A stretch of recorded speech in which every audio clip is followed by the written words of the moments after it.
మరికొద్ది నిమిషాల పాటు ఆయన వాక్కులను ధ్యానించడానికి దేవుడి సహాయాన్ని అందిస్తూ ముందుకు వెళ్ళే ప్రయత్నం చేద్దాము. వీరున్న ప్రతి ఒక్కరూ మోకరించగలిగినట్లయితే ప్రార్థన.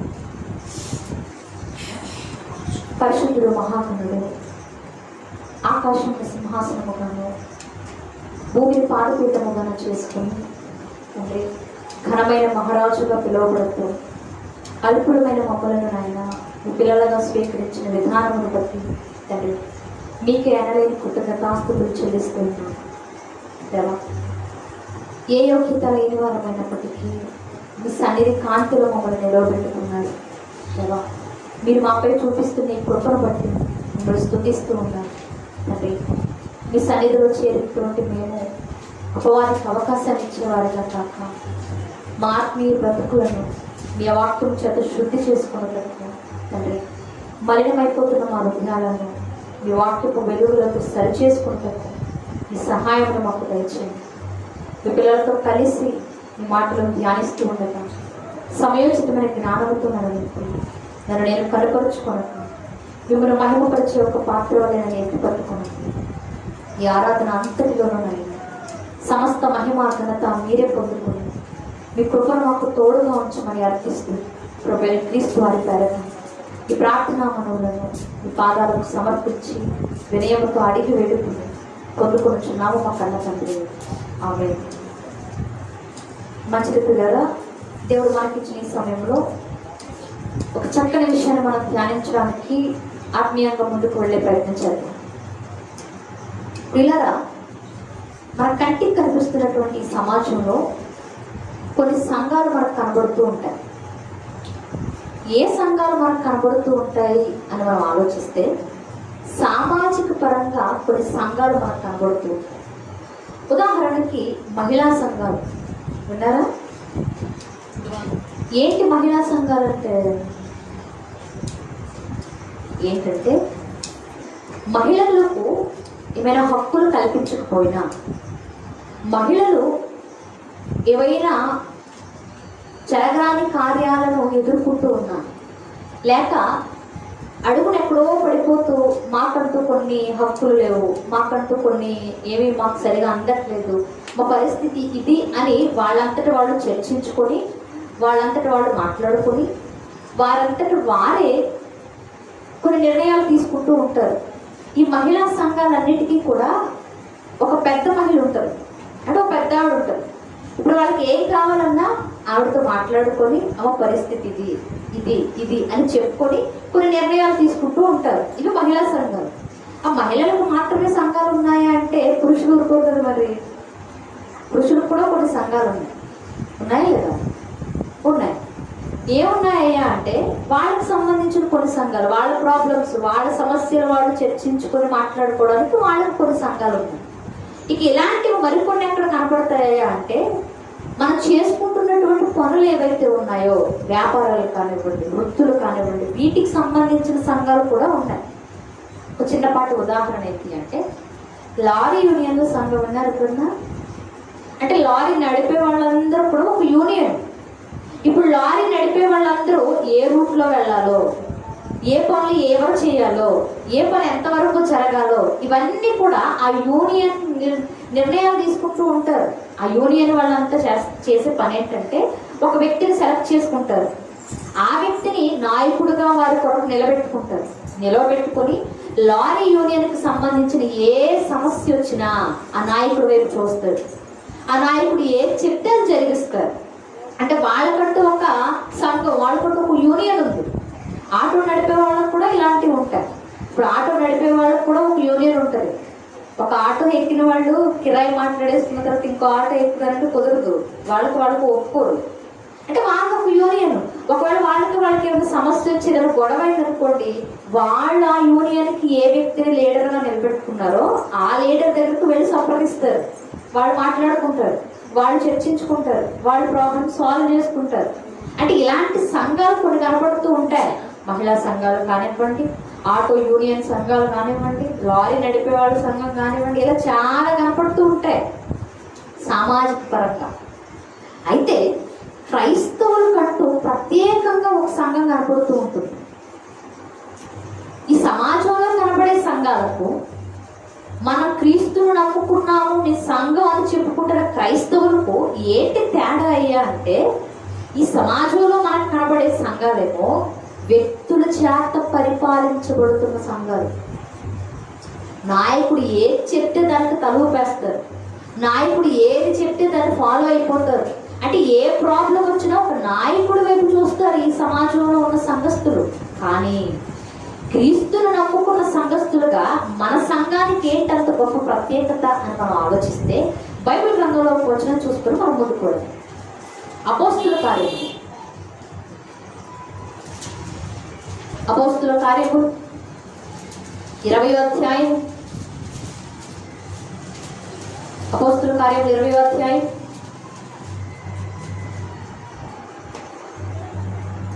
28వ వచనం. దేవుడు తన స్వరక్తమిచ్చి 20వ అధ్యాయం 28వ వచనం.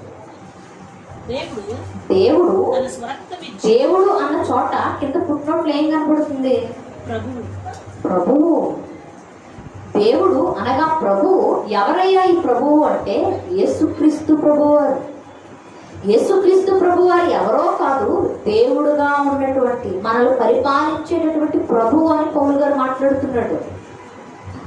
ఇంకా దేవుడు తన స్వరక్తమిచ్చి సంపాదించిన తన సంఘమును కాయుటకు పరిశుద్ధాత్మ మిమ్మల్ని దేని యందు అధ్యక్షులుగా ఉంచెనో ఆ యావత్తు మందను గూర్చి మీ మట్టుకు మిమ్మల్ని గూర్చి జాగ్రత్తగా ఉండుడి.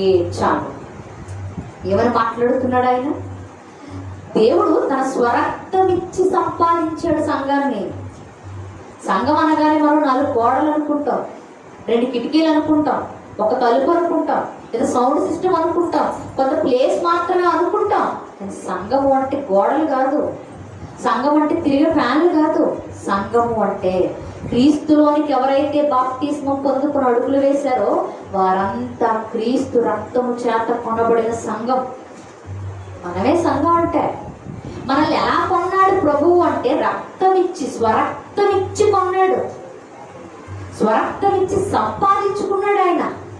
మరి ఆయన సంపాదించింది దేనితో అంటే రక్తంతో కనపడుతుంది. మరి ఆయన రక్తం ఎంత విలువైనదయ్యా! బయట మనకి ప్యాకెట్లలో రక్తం అమ్ముతూ ఉంటారు, హాస్పిటల్ ఫీల్డ్లో మరణాలు బాగా కనపడుతుంటాయి. రక్తం కావాలి, ఈ positive, O positive, B positive, ఇలాంటి రక్తం మాకు కావాలి అంటే బయట దొరుకుతుంది. అలాంటి రక్తం కాదు మరేంది, స్వరక్తమిచ్చి సంపాదించిన సంఘం.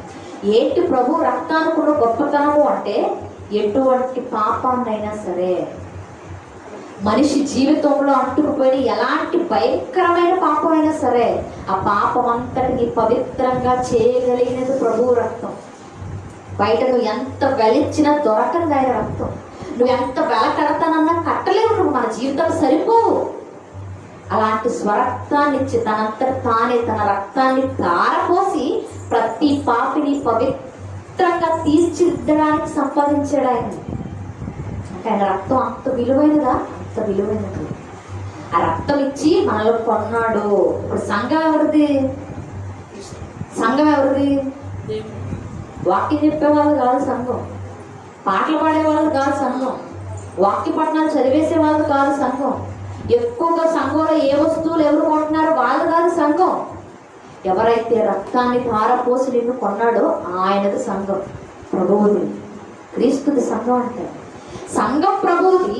ప్రభు సంఘాన్ని స్థాపించిన తర్వాత, మరణించి తిరిగి వెళ్ళిపోయిన తర్వాత సంఘాన్ని బాధ్యత తీసుకొని నడిపిస్తున్నారో తెలుసా?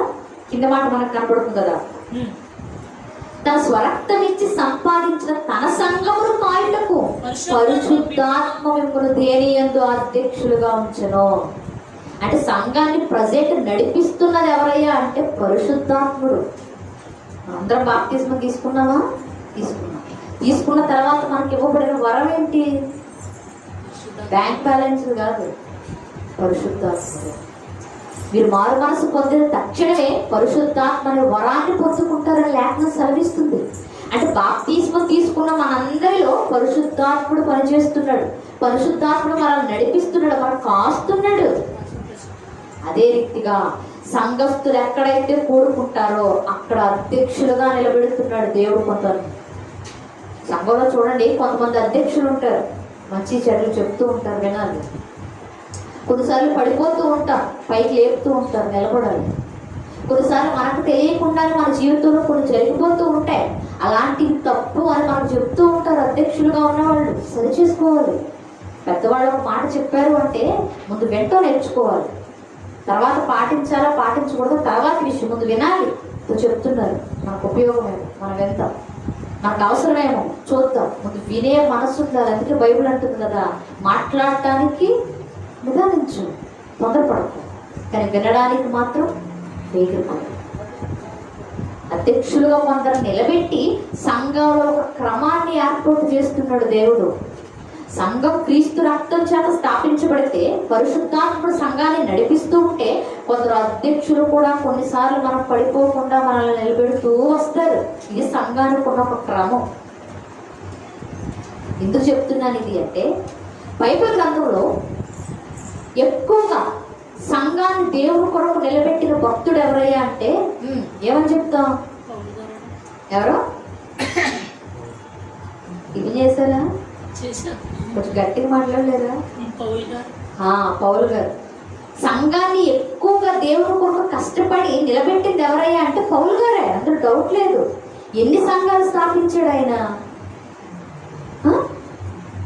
సుమారుగా 7 సంఘాలు స్థాపించాడు.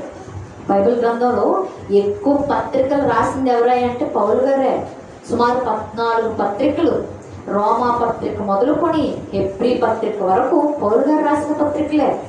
ఈ పత్రికలన్నింటిలోనూ సంఘాన్ని కూర్చున్న సమాచారమే ఎక్కువగా కనపడుతూ ఉంటుంది. ఆయన సుమారు 7 సంఘాలను స్థాపించి ఆ 7 సంఘాలకు కూడా ఎన్నో ఉన్నతమైన సమాచారాన్ని అందించాడు, ఎన్నో విషయాలు నేర్పించాడు. ఇప్పుడు ఆయన ఒక సంఘానికి నేర్పించిన విషయాన్ని ఈరోజు సంఘస్థులుగా మనం నేర్చుకోవడానికి సిద్ధపడతాం. పౌలు గారు ఏ సంఘానికి ఆ ఒక ఉన్నతమైన విషయాన్ని నేర్పిస్తున్నాడయ్యా అంటే చూద్దాం ఒకసారి ఆ సంఘానికి వచ్చి. తెస్సలోనికీ రాసిన పత్రిక, తెస్సలోనికీ రాసిన మొదటి పత్రిక. ఈ పత్రికను కూర్చున్న ఒక చిన్నపాటి వివరణ ఏంటి అంటే, ఈ తెస్సలోనికీ పత్రిక రాసేటప్పటికీ పౌలు గారు తెస్సలోనికీ ప్రాంతంలో లేదు. ఈ తెస్సలోనికీలకు పత్రిక రాసే సమయానికి పౌలు గారు ఎన్నో ప్రాంతాలు తిరుగుతూ సువార్త చేస్తూ ఉన్నాడు. ఒక సువార్తికుడు పనేంటి? ఎప్పుడు ఒకే ప్రాంతంలో ఉండడు. ఈరోజు ఎక్కడ మీటింగ్ ఉంటుంది, రేపు వేరే చోటు ఉంటుంది, ఎల్లుండి మరొక చోటు ఉంటుంది, ఆ పైన ఇంకో చోటు ఉంటుంది. అంటే పలు ప్రాంతాలు తిరిగి ప్రభు పరిచర్యను జరిగిస్తూ ఉండేవాడు సువార్తికుడు. ఇప్పుడు పౌలు గారు కూడా అనేక ప్రాంతాలు తిరుగుతున్నారు. ఈకొనియా, లుస్త్రా, దెర్బే, ఇలా ప్రాంతాలు తిరుగుతూ తెస్సలోనికీ అనే ప్రాంతానికి వెళ్ళారు. వెళ్ళిన తర్వాత అక్కడ కొంతమంది విశ్వాసులను ప్రభువులో నిలబెట్టాడు. ఆయన ప్రభు కొరకు బలపరిచాడు.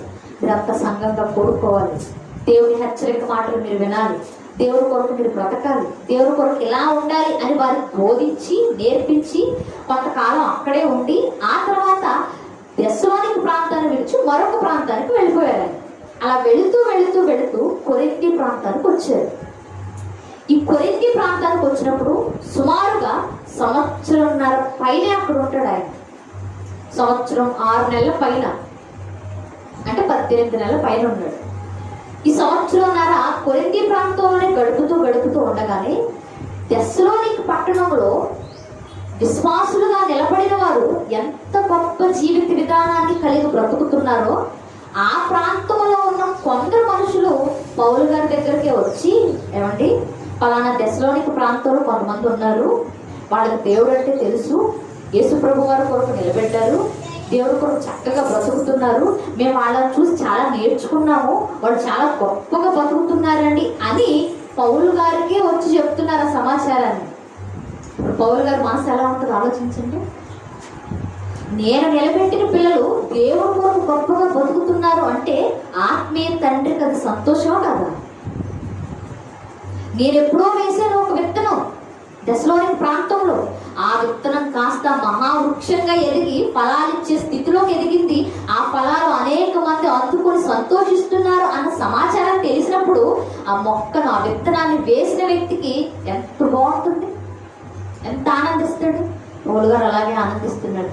ఇప్పుడు దశలోనికి పట్టణస్థులు కూర్చున్న సమాచారం ఆయన చెవిన పడగానే వెంటనే పెన్ను పేపర్ కలం పట్టుకొని సిద్ధపడిపోయి కూర్చున్నాడు. ఎందుకో తెలుసా? వాళ్ళని అభినందిస్తూ, వాళ్ళని హర్షిస్తూ, తమ గొప్ప మనసుని వ్యక్తం చేస్తూ ఇప్పుడు దశలోనికిలో ఉన్న వాళ్ళకి పత్రిక రాయడం మొదలుపెట్టాడు. ఆ పత్రికే మన బైబిల్ గ్రంథంలో మనకు కనబడుతున్నటువంటి దశలోనిక సంఘానికి రాసిన మొదటి పత్రిక. అందుకే దీన్ని ప్రశంసా పత్రిక అని కూడా అంటారు. అంటే వాళ్ళని ప్రశంసిస్తూ రాస్తున్నారు కాబట్టి. రాస్తూ ఒక సంఘ కాపరిగా, కొంతమంది ఆత్మీయ పిల్లలను కన్నా ఆత్మీయ తండ్రిగా పౌలు గారు ఏ విషయాన్ని గూర్చి వారికి తెలియజేస్తూ మాట్లాడుతున్నాడో ఇప్పుడు చూద్దాం. ఒక వచనం, మొదటి అధ్యాయం, మొదటి వచనం. తండ్రి అయిన దేవుని యందు ప్రభువైన యేసుక్రీస్తునందును ఉన్న తెస్సలోనికల సంఘములకు పౌలును సిల్వాను తిమోతియును శుభమని చెప్పి రాయినది కృపయు సమాధానమును నీకు కలుగును గాక. చాలు. ఈవెన్ మొదలు పెడుతున్నాడు పౌలు గారు. సంగమా, తెస్సలోనిక సంగమా, తండ్రి అయిన దేవుని యందును ప్రభువైన యేసుక్రీస్తునందును ఉన్న తెస్సలోనిక సంఘమునకు. అంటే తెస్సలోనిక సంఘము పౌలు గారు దూరంగా ఉన్నా, సేవకుడు దూరంగా ఉన్నా, ఆ సంవత్సరం 6 నెలలు వేరే ప్రాంతంలో బిజీ అయిపోయినా ఈ సంఘస్థులు మాత్రం ఎవరి మీద ఆధారపడి నిలబడ్డారు? తండ్రి అయిన దేవుని యందు. దేవుని కొరకు నిలబెట్టింది పౌలు గారే అయినా పౌలు గారిని చూడట్లేదు వాళ్ళు. దేవుణ్ణి ఎవరి మీదైతే మేము ఆధారపడ్డామో, ఎవరినైతే మేము దేవుడిగా స్వీకరించామో, ఎవరి కొరకైతే మేము బతుకుతున్నామో ఆ దేవుడు మా ఉంటుంటే చాలు అనుకుంటున్నారు వారు. దేవుడిని ఆనుకొని బ్రతుకుతున్న సంఘం దశలోనిక సంఘం. ఇంకా యేసుక్రీస్తునందును ఎవరైతే సంఘముగా మమ్మల్ని కొన్నారో, ఎవరైతే స్వరక్తం ఇచ్చి మా పాపపు జీవితం నుండి మమ్మల్ని పవిత్రులుగా సంపాదించుకున్నారో ఆ క్రీస్తుని ఆనుకొని బతుకుతుంది ఆ రోజు సంఘం. సంఘ కాపురు లేడండి, సంఘ కాపురు ఉన్నంతసేపే బాగుంటాం, సంఘ కాపురు లేకపోతే మా ఇష్టం వచ్చినట్టు బతికేస్తాం అంటాం మనం. కానీ దశలోనిక పత్రికలో సంఘస్థులుగా కనబడుతున్న వాళ్ళు చూడండి, సేవకుడు దూరంగా ఉన్నా, దగ్గరగా ఉన్నా, ఎక్కడున్నా సరే దేవుడికి మేము దగ్గరగా ఉండాలి. మమ్మల్ని కొన్న ప్రభువుకు మేము దగ్గరగా ఉండాలి. మేము దేవుని సొత్తైన పిల్లలు, మేము దేవునికి నచ్చితే చాలా అనుకొని బతుకుతున్నారు వాళ్ళు. సేవకుడు చూడలే, దేవుడు చూస్తూ ఉన్నారు సంఘస్థులు. ఈరోజు చూడండి, సంఘం అనగానే చాలా వరకు మాట్లాడుకోవడానికి కూడా మనసు లేదు. ఎందుకంటే అలా చేస్తాం మనం సంఘంలో. సంఘం అనగానే ఫలానా సంఘం ఇదేంటంటే ఇప్పటివరకు ఈ సంఘంలో బాగానే ఉన్నారు కదా, వేరే సంఘంలో కనపడ్డారు. ఆ సంఘంలో మా అమ్మాయి అండి వాక్యం చెప్పేది, ఫలానా మా అబ్బాయి ఆ సంఘంలో చెప్పేది, మా బాబాయ్ ఆ సంఘంలో చెప్పేది, ఆ సంఘంలో మా ఫలానా మావయ్య గారు చెప్తారు. అంటే మా మనుషుల్ని చూసి మనం సంఘాలు సెలెక్ట్ చేసుకుని వెళ్ళిపోతాం. అది సరైన విధానం కాదు. ఏ సంఘంలోనైనా సరే వాక్యము ఉన్నది ఉన్నట్లుగా ఉందా అక్కడ ఆగిపో, వాక్యాన్ని బట్టి నువ్వు నిలబడిపో. ఒకవేళ వాక్యం సరిగా లేదా, లేకపోయినా మీ చిన్నాన్న, మీ పెద్దనాన్న, మీ మామయ్యలు చెప్పినంత మాత్రాన వాక్యం లేనప్పుడు నువ్వు అక్కడ నేర్చుకుంటావు? నేర్చుకోలేవు. వాక్యం ఎక్కడుంటే అక్కడ నిలబడుకోవాలి. ఏ సంఘం అయినా సరే వాక్యాన్ని బేస్ చేసుకుని నిలబడాలి ఒక సేవకుడు, ఒక సంఘస్థుడు. దశలోనిక పత్రికలో ఉన్న వాళ్ళ సంఘస్థులు చేస్తుంది అదే. ఒక సేవకుడు కాదు ముఖ్యం, సేవకుడిని మేము గౌరవిస్తాం, అభిమానిస్తాం, కానీ దేవుడి మీద మేము ఆధారపడి బ్రతుకుతాం, దేవుడి మీద మేము ఆధారపడి బ్రతుకుతాం. క్రీస్తు మమ్మల్ని కొన్న క్రీస్తు కొరకు మేము నిలబడతామని మాట్లాడుతున్నారు సంఘస్థులు. అంత గొప్ప మనస్సు. అందుకే వారిని అంటున్నాడు కదా, మీకు ఏమేం దొరకాలో తెలుసా? కృపయు సమాధానము మీకు కలుగును గాక. సంఘస్థులకి ఏం ఉండాలని కోరుకుంటున్నాడు పౌలు గారు. అయ్యా మీకు కృప ఉండాలి. నిజంగా కృప అనే మాట 2 అక్షరాల్లో మనకు కనబడుతూ ఉన్నా ఈరోజు అసలు మనం భూమి మీద బ్రతుకున్నామంటే కారణం కృపే. 2 అక్షరాలు ఈరోజు మన జీవితాలు. కృపల గురించి మనం మాట్లాడుకోవాలి అంటే నిజంగా ఎన్ని గంటలైనా సరిపోదు. ఆకాశము కంటే ఎత్తైన దాని కృప, జీవము కంటే ఉన్నతమైన దాని కృప, ఉత్తమమైన దాని కృప. అలాంటి కృపను బట్టే ఈరోజు మనం భూమి మీద ప్రాణాలతో ఉన్నాం. అలాంటి కృప ఎప్పుడు ఉండాలి అని కోరుకుంటున్నాడు పౌలు గారు సంఘస్థులకి. ఇంకా సమాధానము మీకు కలుగును గాక. నిజంగా కొన్ని జీవితాల్లో సమాధానం ఉంటుంది. చూడండి, ఆస్తిపాస్తులు అన్నీ ఉంటాయి, సంపాదించిందంతా కళ్ళ ముందే ఉంటుంది, కానీ మనసులో సమాధానం ఉండదు. చూసారా కొంతమందికి? తినడానికి ఆహారం ఉంటుంది, అన్నీ ఉంటాయి, తినాలనే మనసు కూడా కొంతమందికి ఉండదు, సమాధానం ఉండదు మనసులో. ఉద్యోగాలు చేసుకుంటూనే ఉంటారు, బిజీగా గడిపేస్తూనే ఉంటారు, కానీ మనసులో సమాధానం కనిపించదు. కుటుంబంలో అందరూ కళ్ళ ముందే ఉంటారు, కానీ సమాధానంగా ఉండలేరు. కొన్నిసార్లు ఈ సమాధానం అనే పదం, ఈ మాట చాలా బరువుగా అనిపిస్తుంది. ఎప్పుడు అనిపిస్తుందో తెలుసా? మన మనసులో సమాధానం లేనప్పుడు అనిపిస్తుంది. ప్రతి మనిషి దీన్ని ఫేస్ చేయాల్సిందే. తినటానికి ఉన్నా, డబ్బులున్నా, అందరున్నా, పలకరించేవాళ్ళు ఉన్నా, పట్టించుకున్న వాళ్ళు ఉన్నా, ఎంతమంది ఉన్నా కొన్నిసార్లు మనం సమాధానంగా ఉండలేం, ప్రశాంతంగా ఉండలేం. అలాంటి పరిస్థితుల్లో చాలా బరువుగా అనిపిస్తుంది ఈ మాట, సమాధానం దొరికితే బాగుండు అని. అందుకే పౌలు గారు అంటున్నారు కదా, సమాధానం మీకు కలుగును కాక, కృప మీకు కలుగును కాక అని మాట్లాడుతున్నాడు సంఘస్థులతో. ఇంకా ఏమంటున్నాడు? 2వ వచనం, విశ్వాసముతో కూడిన మీ పనిని ప్రేమతో కూడిన మీ ప్రయాసమును మన ప్రభువైన యేసుక్రీస్తునందలి నిరీక్షణతో కూడిన మీ ఓర్పును మేము మన తండ్రి అయిన దేవుని ఎదుట మానక జ్ఞాపకము చేసుకొనుచు మా ప్రార్థనల యందు మీ విషయమై విజ్ఞాపనము చేయొచ్చు. మీ అందరి నిమిత్తము ఎల్లప్పుడూ దేవుడికి కృతజ్ఞతాస్తుతులు చెల్లించుచున్నాము. వచ్చాడు పౌలు గారు మాట్లాడుతూ, సంఘస్థులారా, మిమ్మల్ని గురించి నేను, శీల, తిమోతి మేమందరము మా ప్రార్థనల్లో మిమ్మల్ని జ్ఞాపకం చేసుకుంటున్నాం. ఆ ప్రార్థనలో మీ కొరకు కృతజ్ఞతాస్తుతులు చెల్లిస్తున్నాం దేవుడికి అని మాట్లాడుతున్నాడు. నిజంగా ఆత్మీయ పిల్లల కొరకు దేవుడి ఎదుట విజ్ఞాపన చేసి దేవుడికి కృతజ్ఞతాస్తుతులు చెల్లించే ఆత్మీయ తల్లిదండ్రులు దొరకడం చాలా అదృష్టం. పౌలు గారు అలాంటి వాడే. ప్రతిరోజు దేవుడికి ప్రార్థన చేస్తూ వీరిని జ్ఞాపకం చేసుకుంటున్నాడు, ప్రతిరోజు విజ్ఞాపన చేస్తూ ఉన్నాడు, కృతజ్ఞతాస్తుతులు చెల్లిస్తూ ఉన్నాడు. అంటే సంఘస్థులు చేస్తున్న వాటిని బట్టి దేవుడికి కృతజ్ఞతల స్తుతులు చెల్లిస్తున్నాడు ఆయన. సంఘస్థులు చేస్తున్న ఈ పనుల్లో ఒక్క పనిని గురించి ఈరోజు మనం ఆలోచించాలి. ఏంటది అంటే, మొట్టమొదటిది 2వ వచనంలో, విశ్వాసంతో కూడిన మీ పనిని బట్టి మేము దేవుడికి కృతజ్ఞతాస్తుతులు చెల్లిస్తున్నామని మాట్లాడుతున్నాడు పౌలు గారు. అంటే దెస్సలోనిక సంఘస్థులు ఏ పని చేస్తున్నారట? విశ్వాసముతో కూడిన పని. విశ్వాసులుగా ఉన్న వీరు ఏ పని చేస్తూ ఉన్నా విశ్వాసంతో చేస్తూ ఉన్నారు. మీకు బాగా అర్థం కావాలి. ఇంకా విశ్వాసులు వీళ్ళు. ఈ విశ్వాసులు ఏదైనా ఒక పని చేస్తున్నారు అంటే ఆ పని ఏదో నామకార్థంగా చేయట్లేదట, ఏదో చెయ్యాలి కదా అని చేయట్లేదట, చేసేస్తే అయిపోతులే అని చేయట్లేదట. మరి అలా చేస్తున్నారు, విశ్వాసంతో చేస్తున్నారు, దేవుడి మీద నమ్మకంతో చేస్తున్నారు. ఏ పనైనా, సంఘంలో పనైనా, ఇంట్లో పనైనా, నీ బ్రతుకులో ఏ పని చేస్తున్నా సరే ఆ పని విశ్వాసంతో కూడినదై ఉండాలి అని సంఘస్థులు మనకు నేర్పిస్తున్నారు. ఈ రోజుల్లో నిజంగా మనం ఆలోచిద్దాం, మనం చాలా పనులు చేస్తుంటాం.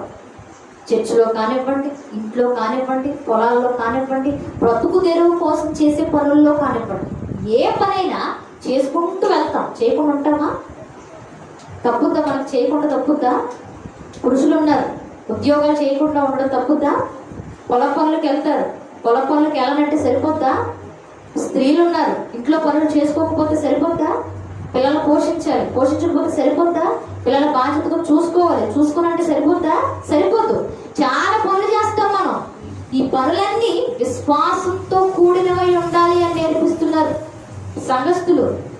ఈరోజు మనం చేసే పనులను ఒకసారి ఆలోచించండి. విశ్వాసంతో కూడే చేస్తాము పనులన్నీ? చేసి పక్కన పడేయాలి అన్నట్టు చేస్తామా? చేద్దాంలే, చూద్దాంలే అన్నట్టు చేస్తాం మనం. కానీ అలా చేయకూడదట, విశ్వాసంతో చేయాలి. దేవుని మీద విశ్వాసులు, మేము దేవుడి కొరకు విశ్వాసులు అని చెప్పుకుంటున్న మనిషి ఏ పనైనా దేవుని మీద విశ్వాసంతో చేయాలి అని మాట్లాడుతున్నారు. ఇంకా చెప్పాలి అంటే, యాకోబు గారు ఒక పత్రిక రాశారు. ఆ పత్రికలో ఆయన మాట్లాడిన మాట ఏంటయ్యా అంటే, చూద్దాం ఒకసారి. యాకోబు గారు రాసిన పత్రిక, యాకోబు గారు రాసిన పత్రిక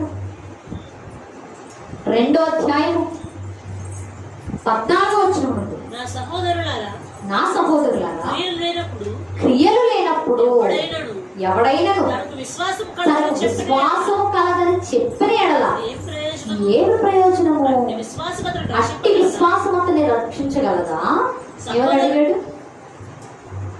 మేము విశ్వాసులు విశ్వాసులు విశ్వాసులు అని చెప్పుకుంటున్నా బానే ఉంది, నీ విశ్వాసము క్రియలతో కూడిందేనా అని అడుగుతున్నాడు. నేను విశ్వాసనండి, నీ క్రీస్తుని నమ్ముకున్నామని అని చెప్తాం మనం, మంచిదే. మరి క్రీస్తుని నమ్ముకున్న మనము ఆ విశ్వాసానికి తగిన పనులు చేస్తున్నామా, క్రియలు చేస్తున్నామా? మన లోపల ఎంత విశ్వాసం ఉందో అంత విశ్వాసంతో కూడిన పని బయటకు వస్తుందా అని అడుగుతున్నాడు. వస్తుందా? రావట్లేదు. అందుకే అన్నాడు కదా, అట్టి విశ్వాసము రక్షింపగలదా? నీ చేత క్రియలు లేనప్పుడు నువ్వు విశ్వాసం లోపల ఉంది అని చెప్పుకుంటూ బయటికి ఏమాత్రం క్రియలు జరిగించినప్పుడు, పనులు చేయనప్పుడు, దేవుడికి ఒక చిన్న పని చేయడానికి కూడా నువ్వు ఇష్టపడినప్పుడు నీ విశ్వాసిని అని నువ్వు చెప్పుకుంటే ఆ విశ్వాసం నిన్ను రక్షిస్తుందా? ఆ విశ్వాసం నీకు ఉపయోగపడుతుందా? ఆ విశ్వాసం నిన్ను బలపరుస్తుందా? ఆ విశ్వాసం నీకు ఎందుకు పనికి వస్తుందని మాట్లాడుతున్నాడు. అంటే ఈరోజు మనం విశ్వాసం అని చెప్పుకుంటే ఆ విశ్వాసము మన క్రియల ద్వారా బయటికి కనిపించాలట. టైం పట్టుద్దా? వచ్చేస్తా? చైర్లో కూర్చున్నాం, ఖాళీ ఉంది కదా.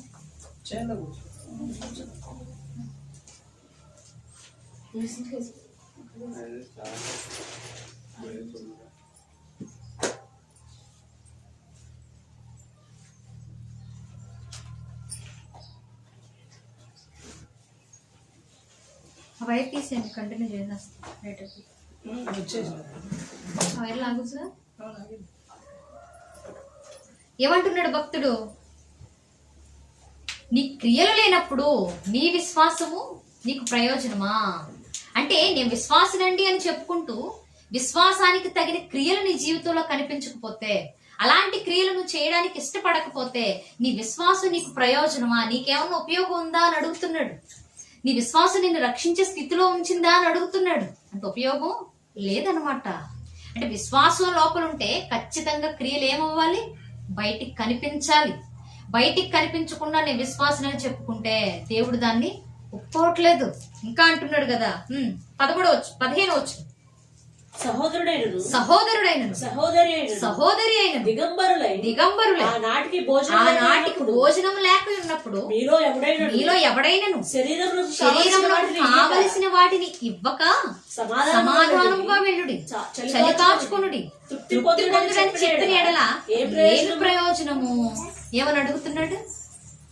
ఎవరైనా ఒక వ్యక్తి వచ్చి, సహోదరుడు కానీ సహోదరు కానీ ఎవరైనా వచ్చి తినడానికి తిండి లేదని చెప్పినప్పుడు, ధరించుకోవడానికి వస్త్రాలు లేవని చెప్పినప్పుడు, నా పరిస్థితి ఏమి బాలేదండి అని చెప్పినప్పుడు, ఒక సహోదరిగా, ఒక సహోదరుడుగా, ఒక విశ్వాసిగా నువ్వేం చేయాలట?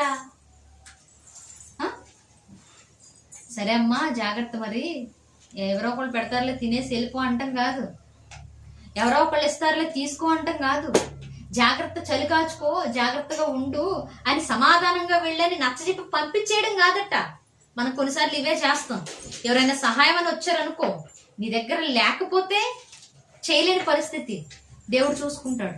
కొన్నిసార్లు చేసే పరిస్థితి ఉండి కూడా మన మాటలతో మాత్రమే కోటలు కట్టేస్తాం. అవునా? ఎవరైనా వచ్చి ఇదండి మా పరిస్థితి అని చెప్పారనుకోండి, వెంటనే మనం చేసే పని ఏంటి? అందుకే అంటున్నాడు అక్కడ, వెంటనే కావలసిన వాటిని ఇయ్యక, వాళ్ళ పరిస్థితి చూసి వాళ్ళకి ఏం కావాలో నువ్వు ఇవ్వకుండా, సహాయం చేయకుండా, జాగ్రత్తగా ఉండండి, బాగుండండి, తినండి, తాగండి, కూర్చోండి అన్నావు అనుకో, మాటలతో సరిపోయింది అనుకో, ఆ విశ్వాసం ఎందుకు పనికి వస్తుంది నీకు అని అడుగుతున్నాడు. అంటే విశ్వాసం మాటలతో మాత్రమే సరిపోదట, క్రియల రూపకాన్ని దాల్చాలంటున్నాడు. మనిషి వచ్చింది, ఇప్పుడు మనం ఓపెన్ గా మాట్లాడుకుందాం, మనిషి వచ్చింది, వస్త్రాలు లేవు, తినడానికి లేదు, 4-5 రోజుల నుంచి పస్తులు ఉంది అనుకుందాం, పరిస్థితి ఏమీ బాగాలేదు, ఇంకా అలా 2-3 రోజులు ఉంటే చచ్చిపోతేమో అనిపిస్తుంది మనకే. మరి అలాంటప్పుడు జాగ్రత్తగా రోడ్డుకి లెఫ్ట్ సైడ్ నడుచుకుంటూ తిన్నగా వెళ్ళిపోని చెప్తావా మనం? నీ దగ్గర ఉంటే ఒక జత పట్టలేదు, ఇంకా నీ స్థితి బాగుంటే ఒక పూట కడుపు నిండా భోజనం పెట్టకపోయినా 4 ముద్దలు సరిపడేలా పెట్టు.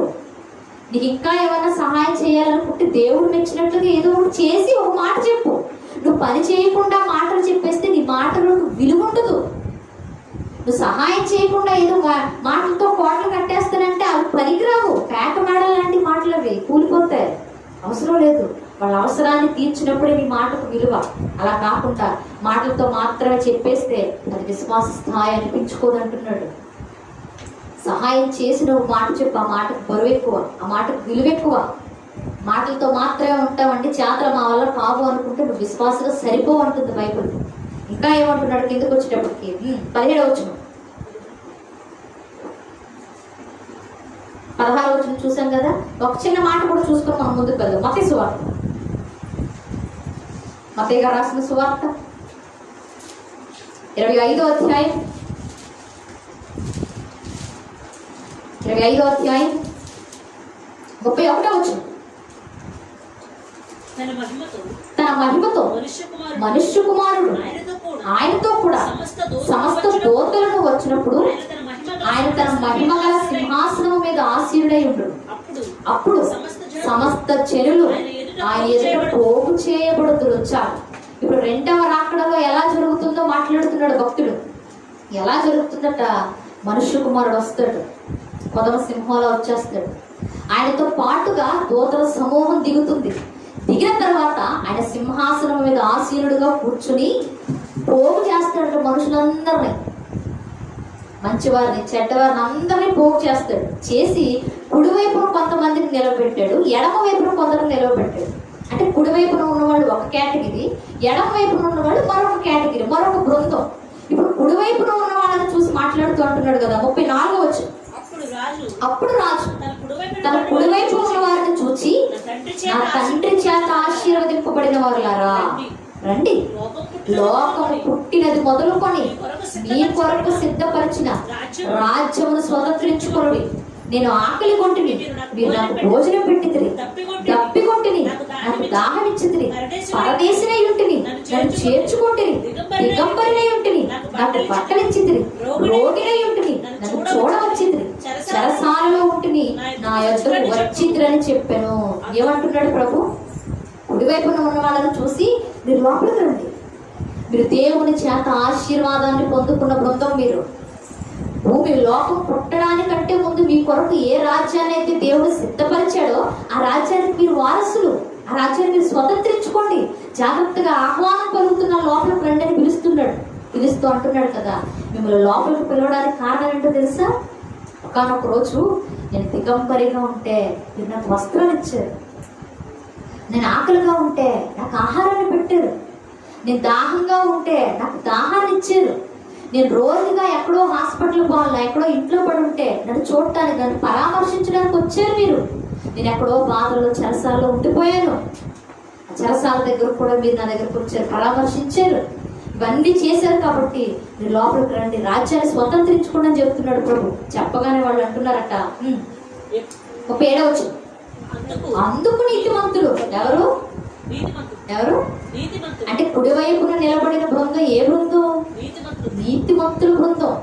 అందుకు నీతిమంతులు, ప్రభువా ఎప్పుడు నీవు ఆకలి కొనుట చూసి నీకు ఆహారం ఇచ్చితివి, నీవు తప్పికొనుట ఉండటం చూసి ఎప్పుడు దాహం ఇచ్చితివి, ఎప్పుడు పరదేశమై ఉండటం చూసి నిన్ను చేర్చుకొంటివి, దిగంబరినై ఉండటం చూసి బట్టలిచ్చితివి, ఎప్పుడు రోగులై ఉండటం చూసి చెరసాలలో ఉండటం చూసి నీ వద్దకు వచ్చిందని ఆయన అడిగాను. అందుకు రాజు, మిక్కిలి అల్పులైన ఈ నా సహోదరులలో ఒకరికి మీరు చేసితిరి గనుక నాకు చేసితిరని నిశ్చయముగా మీతో చెప్పుచున్నానని. ఏమంటున్నాడు? అయ్యా మేమెప్పుడు చేసాము ఇవన్నీ? నువ్వెప్పుడు ఆహారం అడిగావు, నువ్వెప్పుడు దాహం అడిగావు, నువ్వెప్పుడు దిగంబరిగా కనిపించావు, నువ్వెప్పుడు చెరసాలకు వెళ్ళావు, నువ్వెప్పుడు ఇలాంటి పరిస్థితులు ఎదుర్కొన్నావయ్యా అని అడుగుతుంటే ప్రభు అంటున్నాడట, ఇదిగో భూమి మీద మిక్కిలి అల్పులుగా ఉన్నారే, తినడానికి తిండి లేక, వేసుకోవడానికి వస్త్రాలు లేక, దరిద్రమైన పరిస్థితుల్లో కొంతమంది బతుకుతున్నారే, లాజర్ లాంటి వాళ్ళు. అలాంటి వాళ్ళు మీరు ఒక్కరికి చేశారంతే. అలాంటి వాళ్ళు మీ కళ్ళ ముందుకు వచ్చినప్పుడు మీరు ఒక్కరికి చేశారు. ఎవరో దాహం అని వచ్చారు, దాహాన్ని ఇచ్చారు. మీరు ఆహారం అమ్మ ఆకలి అవుతుందని వచ్చారు, మొత్త పెట్టారు. మీరు దిగంబరిగా ఉన్నారు, ఒక చేత పాతవో కొత్తవో ఏవో ఒకటి ఒక చేత ఇచ్చారు. మీరు ఎవరో బాగాలేదంటే పరుగులు పెట్టుకుంటూ వెళ్ళి వాళ్ళకి సహాయం చేసి వాళ్ళని పరామర్శించి వచ్చారు మీరు అల్పులుగా. ఇలాంటి పరిస్థితుల్లో ఎవరైతే ఉన్నారో అలాంటి వారికి మీరు చేశారే, నాకు చేసినట్టే. అలాంటి వారికి చేసి సహృదయం మీకు వచ్చిందే, అలాంటి హృదయం రావాలనే కదా నేను మీకోసం ప్రాణం పెట్టాను. మరి అలాంటి సహృదయాన్ని మీరు సంపాదించుకున్నారు అంటే నిజంగా పరలోక రాజ్యానికి మీరు అర్హులని మాట్లాడుతున్నాడు. సరే, ఎప్పుడు కూడా ఎవరైనా ఇలాంటి పరిస్థితిలో ఉన్నవాళ్ళు మన వాకిటి దాకా వస్తే ఈ మాటలు మనకు గుర్తు రావాలి. వెనక్కి తిరిగి పంపించకండి. అలాగే ఒకవేళ చేసే స్తోమత లేదా, ప్రభువా వీళ్ళకి సహాయం చేసే స్థితి నాకు కల్పించండి, దేవుడికి ప్రార్థన చేసి పంపించండి. ఒకవేళ సహాయం చేసే స్థితి నీకుంటే చిల్లర వెతకండి ఎప్పుడు. ఎందుకంటే ప్రభువుకే ఇచ్చేస్తున్నాం మనం అది. అందుకే అంటున్నాడు ఆయన, పరలోక రాజ్యం మీలాంటి వారిది కదా, మీరు స్వతంత్రించుకోవాలి కదా, మీరు లోపలికి రండి, మీరు స్వతంత్రించుకోండి అని మాట్లాడుతున్నాడు. అల్పులుగా ఉన్న వాళ్ళకి ఒక్కరికి చేసినా అది ప్రభువుకు చేసినట్టే అని మాట్లాడుతుంది లేఖనం. ఇంకా చెప్పాలి అంటే మన విశ్వాసం క్రియలు ఎలాంటి క్రియలతోనే బయటపడుతుంది. ఇంకా బైబిల్ గ్రంథంలో ఒక మాట అంటాడు కదా, ఎప్పుడైనా నువ్వు విందు చేసే ఇంట్లో కానీ, ఎప్పుడైనా భోజనం పెట్టాల్సిన పరిస్థితి కానీ ఉన్నప్పుడు గొప్ప గొప్ప వాళ్ళు విఐపీస్ ఎవరున్నారా అని వెతకూడదట, సెలబ్రిటీస్ ఎవరున్నారా అని వెతకూడదట. ఈరోజు మనం వాళ్ళ ఇంటికి వెళ్ళి ఒక 500 పెడితే మళ్ళీ మనకు 1000 రూపాయలు ఇస్తారా లేదా అని చూసుకోకూడదట. మరి ఎలాంటి వాళ్ళకి ఇవ్వాలి? మరలా మనకు ఆ రుణాన్ని తిరిగి తీర్చలేని పరిస్థితిలో ఉన్న వాళ్ళకి పెట్టాలి. కానీ మనం అలా పెట్టాం. ఎలా పెడతాం? పలానా మా ఇంట్లో పెళ్ళండి, మీరందరూ రావాలన్నారు అనుకోండి, వెంటనే చిట్టిపోద్దు ఒక నోట్బుక్ తిరిగేస్తాం లేదా, వెంటనే నోట్బుక్ తీసి మన అమ్మాయి పెళ్ళికి వచ్చారా లేదా, మన అబ్బాయి పెళ్ళికి వచ్చారా లేదా, వచ్చినప్పుడు ఎంత చదివిపించారు, 200 అయితే ఆ 200 మరలా ఆడిగే ఇద్దాం, కొన్ని 500 ఆ 500 మరలా వాళ్ళకే ఇద్దాం. అలా చూస్తాం. అంటే రుణం ఏదైనా ఇచ్చేస్తే మళ్ళీ తిరిగి చెల్లించేస్తున్నాం మనం. అలాంటప్పుడు మనం వాళ్ళకి బాకీ పడట్లే, వాళ్ళకి ఇచ్చేస్తున్నాం. అందుకే వద్దంటున్నాడు. అలా వద్దు, పేదలకు పెట్టు, వాళ్ళు తిరిగి నీకు ఇవ్వలేరు, దేవుడు చూస్తాడు. లేని వాళ్ళకి పెట్టు, వాళ్ళు మరలా నీకు తిరిగి ఇవ్వలేరు, అది దేవుడు చూస్తూ ఉంటాడని మాట్లాడుతూ ఉంటాడు. పేదలకు సహాయం చేయడం గొప్ప విశ్వాసకు ఉండే లక్షణం. అందుకే అంటున్నాడు కదా, నీ క్రియల విశ్వాసంతో బయటికి రావాలి. క్రియలు లేని విశ్వాసం ఎలాంటిదట? మొత్తం. అందుకే యాకోబు గారు మాట్లాడుతూ అంటున్నారు కదా, చూద్దాం ఇంకా. ఎన్నో అధ్యాయం అది? 2వ అధ్యాయం 17వ వచనం. అలాగే విశ్వాసము క్రియలు లేనిదైతే అది ఒంటిగా ఉండి మృతమైనదయగును. ఏమవుతుందట? నేను విశ్వాసినండి అని క్రియలు చేయకుండా నువ్వు ఆగిపోతే, నేను వారం చర్చికి వెళ్తానండి, ఎవ్వరికి నేను పావలా కూడా హెల్ప్ చేయనండి అన్నావు అనుకో, నేను రోజు ప్రార్థన చేస్తానండి, అసలు పక్కవాడంటే నాకు పడదండి అన్నావు అనుకో, నేను రోజు చర్చిలో పాటలు పాడతానండి, మా పక్కింటి వాళ్ళతో నేను మాట్లాడనండి అన్నావు అనుకో, అది ఏమవుతుందట? నీ విశ్వాసం చచ్చిపోయినంత సమానం. ఇంకెందుకు నువ్వు విశ్వాసం అని చెప్పుకోవడం? నీ క్రియలు నీ దగ్గర లేనప్పుడు నీ విశ్వాసం ఏమైపోతుంది? ఉన్నా లేనట్లే. శరీరంలో ప్రాణం ఉందనుకోండి, ప్రతి పని చేస్తాం, కదలిక ఉంటుంది. కానీ శరీరంలో ప్రాణం లేదనుకోండి, ఎలా ఉంటుంది? కదలదు, ఏమి చేయలేదు, దానికి విలువ ఉండదు. తీసుకెళ్ళి మనమే ఒక రోజు గడిచిన తర్వాత తీసుకెళ్ళి మట్టిలో పాతేస్తాం, ఉపయోగం లేదని. మన విశ్వాసం కూడా అలాంటిదే. మనలో క్రియలు కనిపించినప్పుడు మన విశ్వాసం చనిపోయిన శవంతో సమానమే తప్ప ఎందుకు పనికిరాదు. అదే అంటున్నాడు. అయితే ఒకడు నీకు విశ్వాసం ఉన్నది, నాకు క్రియలు ఉన్నవి, క్రియలు లేకుండా నీ విశ్వాసం నాకు కనబరుచుము, నేను నా క్రియల చేత నా విశ్వాసం నీకు కనబరుతుందని చెప్పాను. దేవుడు ఒక్కడే అని నీవు నమ్ముచున్నావు, అలా కూడా మంచిదే. దెయ్యములు నన్ను వణుకుచున్నవి. ఎవరు మాట్లాడుతున్నాడు? ఒకడు అన్నాడట, నీకు విశ్వాసం ఉందబ్బే, నా దగ్గర క్రియలు ఉన్నాయి. ఇప్పుడు నీ దగ్గరేమో విశ్వాసం ఉంది, నా దగ్గరేమో క్రియలు ఉన్నాయి. దేవుడు ఒక్కడే అని మన ఇద్దరం నమ్ముతున్నాము. నమ్ముతున్నప్పటికీ నీ క్రియలు లేకుండా నీ విశ్వాసం చూపించి అన్నాడట. కుదురుద్దా? పోనీ నువ్వు చెప్పేసావు అనుకుందా, బొంకేసావు అనుకుందాం, దేవుడు ఒప్పుకుంటాడా? నేను విశ్వాసిని, నాకు కానీ క్రియల ద్వారా నేను చూపించలేవు అన్నావు అనుకో, నీకు దెయ్యాలకి తేడా ఉందా అని అడుగుతున్నాడు. దేవుడు నేను నమ్ముతున్నాను, నీ విశ్వాసం అని చెప్పుకుంటున్నావు, కానీ దెయ్యాలు ఏం చేస్తున్నాయి తెలుసా? దేవుడు ఉన్నాయని నమ్మటం మాత్రమే కాదు, దేవుడికి భయపడి ఒడిగిపోతున్నాయట. మనం కూడా మనకు ఇన్నిసార్లు దేవుడి గురించి, నువ్వు దేవుడు ఉన్నాడు అని నమ్ముతున్నావు, బానే ఉంది, విశ్వాసం అని చెప్పుకుంటున్నావు. దెయ్యాలు కూడా దేవుడు ఉన్నాయని నమ్ముతున్నాయి. అవి ఇంకా మరింత భయంకరమైన విషయం ఏంటంటే అవి దేవుడు ఉన్నాయని నమ్మి ఒడిగిపోతున్నాయి. మరి దెయ్యాలకి మనకి తేడా లేదా? ఉండాలి. తేడా ఎలా తెలుస్తుందో తెలుసా? దెయ్యం నమ్ముద్ది కానీ క్రియలు చేయదు, దేవుడికి నచ్చిన పనులే చేస్తుంది. కానీ మనం దేవుడు ఉన్నాడని నమ్ముతున్నాం కానీ దేవుడికి నచ్చిన పనులు మనం చెయ్యాలి. అవే క్రియలు అంటే. మన క్రియల విశ్వాసంతో కూడినవై ఉండాలి అని మాట్లాడుతున్నాడు. చాలా మంది అంటాం కదా, నేను క్రిస్టియన్ అండి, నేను విశ్వాసం అండి అని చెప్పుకుంటాం. నిజంగా రోజు కనీసం ఒకసారి ప్రార్థన చేసుకోవడం కూడా తెలియదు మనకు, అవునా కదా? ప్రార్థన చేసుకోవాలంటే ఇంట్లో ఏదో ఒక ఆపదొచ్చి పడిపోవాలి వెంటనే, అప్పుడు కానీ మన మోకాళ్ళ కిందకు వంగవు. పేరుకు మాత్రం విశ్వాసం, మేము విశ్వాసం అండి అంటాం, ప్రార్థన జీవితం ఉండదు. ప్రార్థన గుర్తు రావాలి అంటే ఇంట్లో ఎవరో ఒకరు హాస్పిటల్లో ఉండాలి, లేదా పొద్దున్నే పరీక్షలైనా ఉండాలి, లేదా కాలేజ్కి వెళ్ళే ముందైనా ఉండాలి, లేదా అప్పుల బాధలైనా ఉండాలి. ఏదైనా ఒక సమస్య ఉంటే తప్ప ప్రార్థన చేసుకోవాలనే సెన్స్ మనకు పనిచేయదు. మరి మన విశ్వాసమే అని మాట్లాడుతాం చాలా మంది ముందు మాట్లాడుతున్నారు కదా. క్రియలు లేనప్పుడు నీ విశ్వాసం నీకు పనికిరాదు, ఉపయోగం లేదు. భక్తులు మాట్లాడుతూ అంటున్నాడు కదా, పాత చరిత్రలో మిగిలిపోయిన భక్తులను గురించి మాట్లాడుతూ అంటున్నాడు. చూద్దాం ఒకసారి. 20వ వచనం. వ్యర్థుడా ఏమని పలికాడు? ఏమని పలికాడు? ఇది చేశారా? నిజంగా చేశారా? కొంచెం గట్టిగా మాట్లాడలేరా? ఎవరిని అడుగుతున్నాడు? వ్యర్థుడా అని ఎవరిని అంటున్నాడు? ఎవరిని అంటున్నాడు? నువ్వు చెప్పు, మేము వింటాం అన్నట్టు చూడొద్దు. ఎవరిని అడుగుతున్నాడు? ఎవరైతే క్రియలు చేయకుండా విశ్వాసం అని బిల్డప్పిస్తున్నారో వాళ్ళని పిలుస్తున్నాడు. ఏమని? విఐపి సెలబ్రిటీ అని పిలవట్లే, వ్యర్థుడా అని పిలుస్తున్నాడు. ఇంగ్లీష్లో ఏమని ఉంటుందో తెలుసా? వేస్ట్ ఫెలో అని ఉంటుంది. బైబుల్లోనే అంటూ తిడుతున్నాడు కూడా, వ్యర్థుడా. ఎందుకు వ్యర్థుడు అంటున్నాడు? విశ్వాసం వ్యర్థమయ్యా క్రియలు లేనప్పుడు. నువ్వు ఎదుటి వారికి చేసే పరిస్థితి లేనప్పుడు విశ్వాసం చెప్పుకున్న వ్యర్థమే, వేస్ట్. అది బూడిదలో పోసిన పన్నీరు అయిపోద్ది. అందుకే అంటున్నాడు వ్యర్థుడా. ఇంకా క్రియలు లేని విశ్వాసము నిష్ఫలమైనదని తెలుసుకొని కోరుచున్నావా? క్రియలు లేకుండా విశ్వాసం ఎందుకు ఉపయోగం ఉండదు అని నువ్వు నిజంగా తెలుసుకోవాలనుకుంటున్నావా? క్రియలు లేనప్పుడు నీ విశ్వాసం నీ ఏమాత్రం రక్షించదని, నీకేమాత్రం ఉపయోగం లేదని, నీకేమాత్రం ప్రయోజనం లేదని నువ్వు తెలుసుకోవాలనుకుంటున్నావా? అయితే చరిత్రకు వెళ్ళి చూడు ఒకసారి, చరిత్రలో వెళ్ళి ఆలోచించి ఒకసారి. చరిత్రలో నీకు ఎవరు కనపడతారో తెలుసా? విశ్వాసులకు తండ్రిగా పేరు పొందుకున్న అబ్రహాము కనపడుతూ ఉంటాడు నీకు. ఒకసారి ఆయన జీవితాన్ని చూడంటున్నాడు. ఏంటట? 21వ వచనం.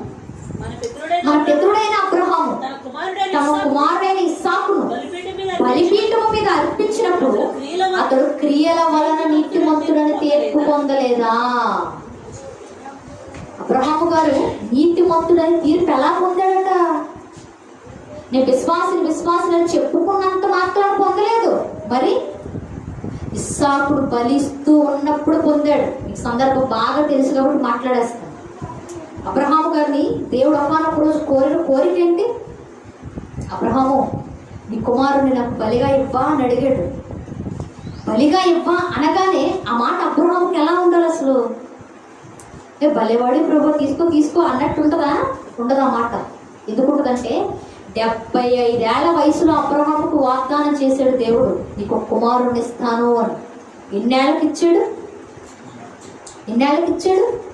సుమారు 100 ఏళ్ల వయసులో ఇచ్చాడు. అంటే 25 ఏళ్ళు వెయిట్ చేశాడు ఆయన. 25 సంవత్సరాలు వాగ్దానం కొరకు కనిపెట్టుకొని చూశాడు. దేవుడు నాకు ఎప్పుడు ఇస్తాడు అని 25 ఏళ్ళు ఎదురు చూశాడు ఆయన. మనకు ఆ వాగ్దానం మనకు వచ్చింది అనుకోండి, మనం అంతకాలం వెయిట్ చేయలేం. 1 సంవత్సరం చూస్తాం, హాస్పిటల్ పట్టుకు తిరుగుతాం. ఒక 2 ఏళ్ళు చూస్తాం, ఈ హాస్పిటల్తో పని అవుతుంది, ఇంకో హాస్పిటల్ చూసుకుందాం అనుకుంటాం. 3 ఏళ్ళు చూస్తాం, 5 ఏళ్ళు చూస్తాం, 10 ఏళ్ళు చూస్తాం, 25 ఏళ్ళు చూస్తామా? అబ్రహాము చూశాడు. వాగ్దానం చేసినవాడు నమ్మదగినవాడు, ఖచ్చితంగా నా కుమారుని ఇస్తాడు అని 25 ఏళ్ళు ఎదురు చూశాడు. 25 ఏళ్ల తర్వాత దేవుడు నిజంగానే వాగ్దాన పుత్రుడైన ఇస్సాకును అబ్రహాము గారి చేతిలో పెట్టాడు. పెట్టిన తర్వాత నిజంగా 100 ఏళ్ల వయసులో ఒక కొడుకు పుట్టాడు అనుకోండి, తండ్రికి ఎలా ఉంటుంది? సంతోషంగా అసలు ఎక్కడ లేని ప్రేమ. ఇంకా చెప్పాలంటే కొడుకే ప్రపంచం అన్నట్టు బతుకుతాడు అబ్రహాము. శారా కూడా అలాగే బతుకుద్ది. ఎందుకంటే ఆ తల్లులకు మగపిల్లలు అంటే ఎక్కువ ఇష్టం, అవునా కాదు? మా ఇంట్లో ఉందిలేంటి, ఎక్కువ తల్లులకు మగపిల్లలు అంటేనే ఇష్టం, కొడుకులు అంటేనే ఇష్టం. మరి శారమ్మ గారికి ఇస్సాకు మీద ఉంటుండదా? ఖచ్చితంగా ఉంటుంది. అలారు ముద్దుగా ఎదుగుతూ, పాలు విడిచి, కొంచెం ఆహారం తీసుకుంటూ, ముద్దు ముద్దుగా మాట్లాడుతూ, ముద్దు ముద్దు పనులు చేస్తూ, చిన్నపిల్లలు ఏం చేసినా ముద్దు వస్తుంది, అవునా కదా? అలాంటి వయసులో ఉండగానే దేవుడు సడన్ గా వచ్చి అబ్రహాము నీ కొడుకు నాకు ఇచ్చే అని పిలుస్తున్నాడు అంటే, అది చంపేమని కోరుకుంటున్నాడంటే, అబ్రహాము నవ్వుతూ అసలు మనసు వచ్చుంటది అసలు ఆ మాటకి. ఎంత నలిగిపోయాడో, ఎంత నలిగిపోయినా దేవుడితో చెప్పిన మాట ఏంటో తెలుసా? ఎక్కడేమంటావు ప్రభువా, ఎక్కడేమంటావు? బహుశా దేవుడికి కూడా డౌట్ వచ్చి ఉంటుంది, అబ్రహాము నన్ను ఎక్కువగా ప్రేమిస్తున్నాడో కొడుకుని ఎక్కువగా ప్రేమిస్తున్నాడో అనుకుని ఉంటాడు. అందుకే అడిగాడు. అడగడంతోనే ప్రభువా ఎక్కడేమంటావు అన్నాడు. అన్న తర్వాత ఆగిపోయాడు అబ్రహాము. ఎక్కడేమంటావు ప్రభు అన్నాడు. పలానా ప్రాంతంలో నాకు బలిచ్చేసి అబ్రహాము అని చెప్పేశాడు దేవుడు. చెప్పిన తర్వాత శుభ్రంగా దేవుడికి మాట ఇచ్చేసానులే సరిపోతులే అని ఇంట్లో తుప్పుడు కప్పుకొని పడుకున్నాడా? తడుగుట్టేసుకుని నిద్రపోయాడా? ఏం చేశాడు అబ్రహాము? బెయేర్షెబా దగ్గర నుండి మోరియా పర్వతం వరకు 3 రోజుల పాటు ప్రయాణం చేసి చేసి చేసి చేసి ఆ ప్రాంతానికి వెళ్ళాడు. ఆయనలో ఉన్న విశ్వాసము 3 రోజుల ప్రయాణంలో పనిలో కనబడుతుందా లేదా? కనబడుతుందా? 3 రోజులు ప్రయాణం చేస్తూ ఒంటెల మీద వెళ్ళాడు అంటే క్రియ కనపడుతుందా లేదా? పని కనపడుతుందా లేదా? కనబడింది. ఇస్సాకుని తీసుకొని వెళ్ళాడు. ఇస్సాకు భుజం మీద కట్టెలు పెట్టాడు. నిప్పును అబ్రహాం చేతితో పట్టుకున్నాడు, ఇంకో చేతితోనేమో కత్తిని పట్టుకొని నడుస్తూ ఉండగా ఇస్సాకు అడిగాడట ఒక క్వశ్చన్, ఏమని? నాన్న, బలి ఇవ్వడానికి వెళ్తున్నాం, బాగానే ఉంది, కట్టెలు ఉన్నాయి, కట్టెలు వెలిగించడానికి నిప్పు ఉంది, బలి ఇవ్వడానికి కత్తి ఉంది, మరి బలి అయిపోవడానికి బలి పశువేది, కొరిపిలేది, బలి ఇవ్వాలంటే పశువు ఉండాలి, మరి పశువేదని అడిగాడు. నిజంగా ఆ మాట అడగగానే అబ్రహాం కళ్ళంటే నీళ్ళు వచ్చి ఉండవో ఆలోచించండి. అరే తెలిసి అడుగుతున్నావా, తెలియక అడుగుతున్నావా? ఆ బలి పశువు నువ్వే అని చెప్పలేకే చెప్పలేదు తండ్రి. ఏమని మాట్లాడాడు? ఆయన దేవుడే చూసుకుంటాడు పదా, దేవుడు ఆల్రెడీ చూసుకున్నా చెప్పేశాడు, నువ్వు ఆలోచించుకో పదా అని నడిచాడు. నిజంగా అడుగులు పడుంటాయి అబ్రహాంకి. ఆయనలో అంత విశ్వాసం ఉంది. ఆ విశ్వాసం ఆ మొరియా పర్వతం మీద నడుస్తూ ఉన్నప్పుడు క్రియలో కనబడుతుందా లేదా? విశ్వాసం క్రియారూపకాన్ని దాల్చిందా లేదా? దాల్చింది. వెళ్ళాడు, పర్వతం మీదకి వెళ్ళాడు. ఆ కట్టెలన్నీ బలిపీఠాన్ని కట్టాడు. బలిపీఠం మీద కట్టెలు క్రమంగా వరుసగా పేర్చాడు. పేర్చిన తర్వాత కొడుకు కాళ్ళు చేతులు కట్టేశాడు, బంధించాడు అన్న మాట ఉంటుంది చూసారా? బంధించడం అంటే కదలడానికి ఎటూ వీలు పడదు. కాళ్ళు కట్టేస్తే పరిగెత్తడం కుదురుద్దా? చేతులు కట్టేస్తే పరిగెత్తుకుంటూ స్పీడ్గా ఉరకడం కుదురుద్దా? ఒకళ్ళు చేతులు కట్టేసిన స్పీడ్గా పరిగెత్తలేరు, కాళ్ళు కట్టేయకుండా ఉన్నా సరే. ఎందుకంటే బాడీ సహకరించదు, శరీరం సహకరించదు. చేతులు కట్టేసాడు, కాళ్ళు కట్టేసాడు, బలిపీఠం మీద పడుకోబెట్టిన తర్వాత నిజంగా దేవదూత వచ్చి కత్తిలా ఎత్తగానే, దేవదూత రాలేదు అనుకోండి, రాదు అన్న విషయం, వచ్చింది అన్న విషయం అబ్రహాముకు తెలుసా? తెలియదు. బలిద్దామని వెళ్ళాడు ఆయన. ఇప్పుడు కత్తి ఎత్తే సమయానికి దేవదూత రాకపోతే ఇస్సాకు బలి అయిపోద్ది. కానీ దేవుడు పంపించి ఆపించాడు. అంటే అబ్రహాములో ఉన్న విశ్వాసం, నా దేవుడి కంటే నాకు ఏది గొప్పది కాదు, నా దేవుడి కంటే నాకు ఏది ఎక్కువ కాదు అనే విశ్వాసం ఆ సందర్భంలో బయట క్రియారూపకాన్ని దాల్చిందా లేదా? క్రియలో కనబడుతుందా లేదా? కనబడుద్ది. నిజంగా లోపల విశ్వాసం ఉంటే అది ఏ పరిస్థితిలోనైనా బయటికి రావాల్సిందే. మనం బయటికి రావట్లేదంటే అసలు మన విశ్వాస స్థాయిలోనే సరిగా లేవు కానీ చెప్పుకుంటాం మనం అంతే. కానీ ఇస్సాకు, అబ్రహాం చూడండి, దేవుడు అడగగానే ఎక్కడేమంటావు ప్రభువా? వెళ్ళిపోయాడు, పర్వతం మీదకి వెళ్ళిపోయాడు, బలి ఇవ్వడానికి సిద్ధం చేశాడు, కొడుకును బలి ఇవ్వడానికి చంపేయడానికి కూడా సిద్ధపడిపోయాడు. అంత గొప్ప విశ్వాసం అయింది. అందుకే అంటున్నాడు కదా, ఎప్పుడైతే అబ్రహాము విశ్వాసం క్రియారూపకాన్ని దాల్చిందో, క్రియల వలన బయటకు వచ్చిందో, అప్పుడు అబ్రహాము ఏ బిరుదు పొందుకున్నాడు? నీతిమంతుడనే బిరుదు పొందుకున్నాడు. అంతకు ముందు లేదా ఆయనకు బిరుదు. ఇస్సాకు బలి ఇవ్వడానికి విశ్వాసం క్రియలతో ఎప్పుడైతే బయటకు వచ్చిందో అప్పుడే నీతిమంతుడు అనే ఒక ట్యాగ్ మెడలో వేశాడు దేవుడు. క్రియలు ఉండాలి, విశ్వాసం ఉంటే సరిపోదు, క్రియలు ఉండాలి. అందుకే అబ్రహాము గారిని వేలెత్తి అబ్రహాము గారు మరలా నిలువు అద్దంలో మన ముందు పెట్టి మాట్లాడుతున్నాడు భక్తుడు. అబ్రహామును మాట్లాడి అంటున్నాడు కదా 22వ వచనం, విశ్వాసము అతని క్రియలతో కూడి విశ్వాసము అతని క్రియలతో కూడి కార్యసిద్ధి కలిగ చేసిన నీవు క్రియల మూలముగా అతని విశ్వాసము పరిపూర్ణమైనదనియు గ్రహించుచున్నావు కదా. విశ్వాసం ఎలా పరిపూర్ణం అవుతుందట? పరిపూర్ణం అవడం అంటే అందరు ఇంగ్లీష్ మీడియమేనా? పరిపూర్ణం అవడం అంటే ఏంటి?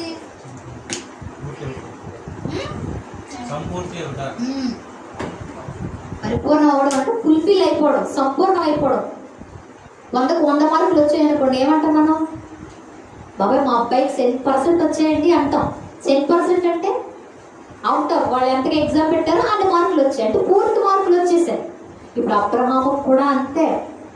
హృదయంలో ఏ విశ్వాసం అయితే ఉందో ఆ విశ్వాసం ఆ సందర్భంలో పూర్తిగా సంపూర్ణం అయిపోయింది, పూర్తిగా క్రియలో కనిపించేసింది. అందుకే అతను ఏమయ్యాడట? నీతిమంతుడై ఉన్నాడని మీరు గ్రహిస్తున్నారు కదా. అంటే విశ్వాసం ఉంటే క్రియలు 100% పరిపూర్తి అవుతాయని మీరు గమనిస్తున్నారు కదా, మీకు తెలుస్తుంది కదా అని మాట్లాడుతున్నాడు ఆయన. అంటే అబ్రహాములో విశ్వాసం ఉంది, అది క్రియల్లో బయటకు వచ్చింది. మరి ఈరోజు మన క్రియలు బయటికి రావట్లేదు అంటే ఒకటి విశ్వాసమైన లేకపోయి ఉండాలి. ఒకవేళ విశ్వాసం ఉన్నా అది క్రియారూపకం దాల్చట్లేదు అంటే ఆ విశ్వాసం నీకు ఎందుకు ఉపయోగపడట్లేదు అనేది నీకు అర్థం కావాలి. అబ్రహాము గారితో మాత్రమే ఆగట్లేదు, ఇంకో వ్యక్తిని జ్ఞాపకం చేస్తూ అంటున్నాడు కదా. చూద్దాం 24వ వచనం, 25వ వచనం,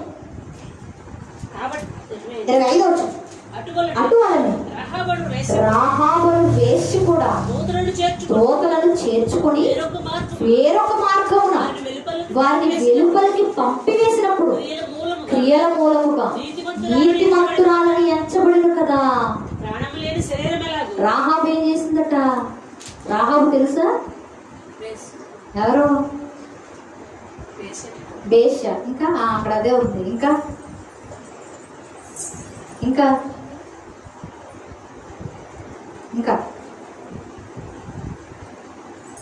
చదువుతున్నారా బైబిల్?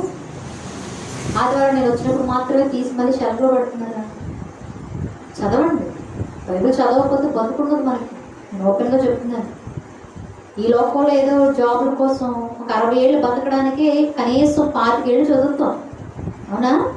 మాకు ఉద్యోగాలు రావాలంటే మేము ఎప్పుడుదా చదువుకున్నాం, ఎల్కేజీ చదివిన జాబులు పుట్టేట్లే. 25 ఏళ్ళు చదవాలి ఏదన్నా జాబ్ రావాలంటే. 60 ఏళ్ళు మేము తిండి తినాలంటే, బతకాలంటే ఎవరైనా సరే 25 ఏళ్ళు చదువుకుంటారు. మరి పరలోకంలో కోట్ల సంవత్సరాలు బతకాలి అంటే బైబిల్ కూడా చదవమా మనం? చదవాలి. రాహాబు ఎవరమ్మా? వేశ్య. ఇంకెవరంటే యేసు ప్రభు వారి వంశావళిలో 4 స్త్రీలు కనబడుతూ ఉంటారు, అవునా? ఎవరా స్త్రీలు? సరే చూద్దాం. మత్తయి సువార్త, మత్తయి గారు రాసిన సువార్త 1వ అధ్యాయం. మత్తయి సువార్త 1వ అధ్యాయం 2వ వచనం నుండి. అబ్రహాము ఇస్సాకును కనెను, ఇస్సాకు యాకోబును కనెను, యాకోబు యోధాను అతని అన్నదమ్ములను కనెను, యోధా తామారునందు. ఎవరినందు? ఇప్పుడు ఒక స్త్రీ పేరు కనబడుతుంది మనకెవరు? తామారు. రైట్.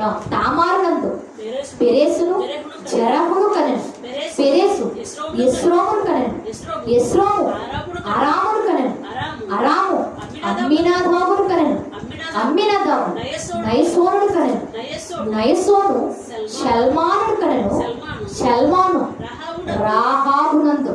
ఎవరినందు? ఎవరు? రాహాబు. ఏ రాహాబు? ఈ రాహాబు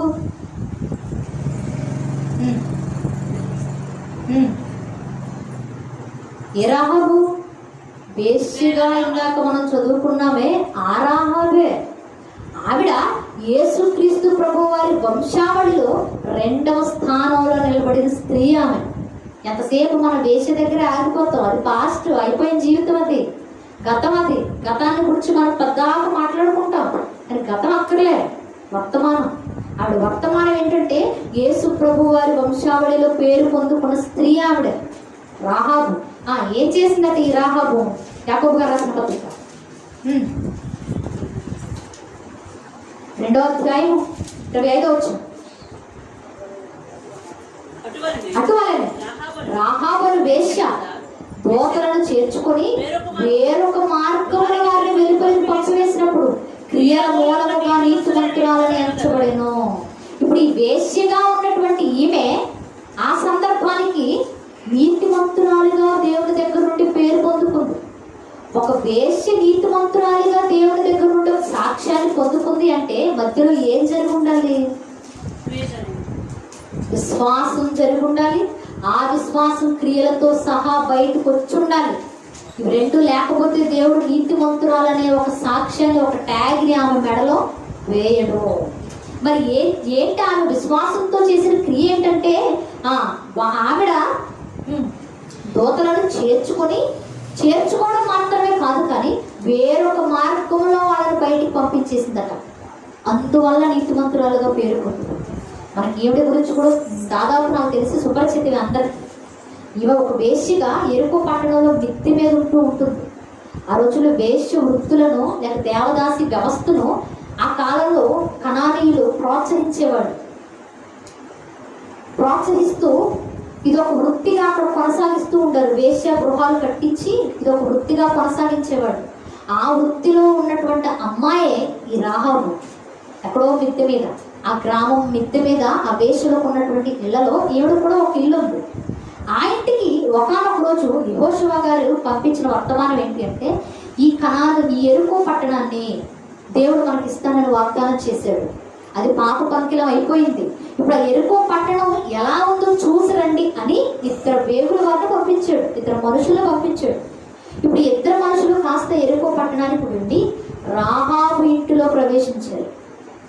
ఇప్పుడు రాహాబు ఇంటిలోనికి వెళ్ళగానే రాహాబు వెంటనే చేసిన పని ఏంటో తెలుసా? చూద్దాం ఒకసారి. ఒక వేశ్య 2 పురుషులు ఆవిడ ఇంటికి వచ్చాడు అనుకోండి, ఆవిడ వృత్తి ప్రకారంగా ఆవిడ చేసి పంపించేసేయారు.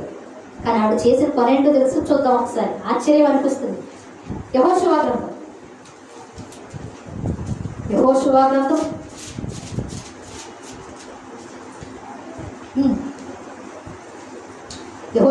2వ అధ్యాయం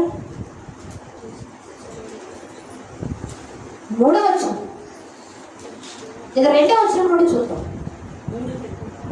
2వ అధ్యాయం 2వ వచనం. దేశమును వేగు చూచుటకు ఇశ్రాయేలు యొక్క నుండి మనుషులు రాత్రి వేళకి ఇక్కడికి వచ్చిరని ఎరుకో రాజునకు వర్తమానం వచ్చెను. అతడు నీ యొద్దకు వచ్చి నీ ఇంట చేరిన ఆ మనుషులను వెలుపలికి తీసుకొని రమ్ము, వారు ఈ దేశమంతటిని వేగు చూచుటకే వచ్చిరని చెప్పుటకు రాహాబు వద్దకు మనుషులను పంపగా. ఇప్పుడు రాహాబు యొద్దకు 2 మనుషులు రాగానే రాజుకు సమాచారం వెళ్ళిపోయింది. ఎందుకంటే ఈ వేశ్య గృహాల్లో జరిగే ఈ వృత్తిని అక్కడ ఉన్న వాళ్ళందరూ అబ్జర్వ్ చేస్తారు. ఎవరు వస్తున్నారు, ఎవరు వెళ్తున్నారు, ఏం జరుగుతుంది, ఎంత సంపాదన వస్తుంది, ఏంటి అని ఇవన్నీ చూసుకునేవాళ్ళు. ఇప్పుడు రాహాబు దగ్గరికి 2 కొత్త మనుషులు వచ్చారని తెలియగానే రాజుకు సమాచారం వెళ్ళిపోయింది. రాజు దగ్గరికి సమాచారం వెళ్ళగానే రాజు వెంటనే ఎంక్వైరీ చేసి కనిపెట్టాడు, వీళ్ళు ఇశ్రాయేలీయులు.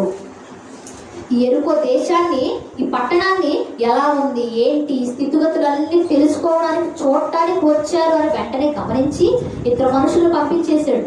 ఏమని? రాహాబు దగ్గరకు. ఏమని?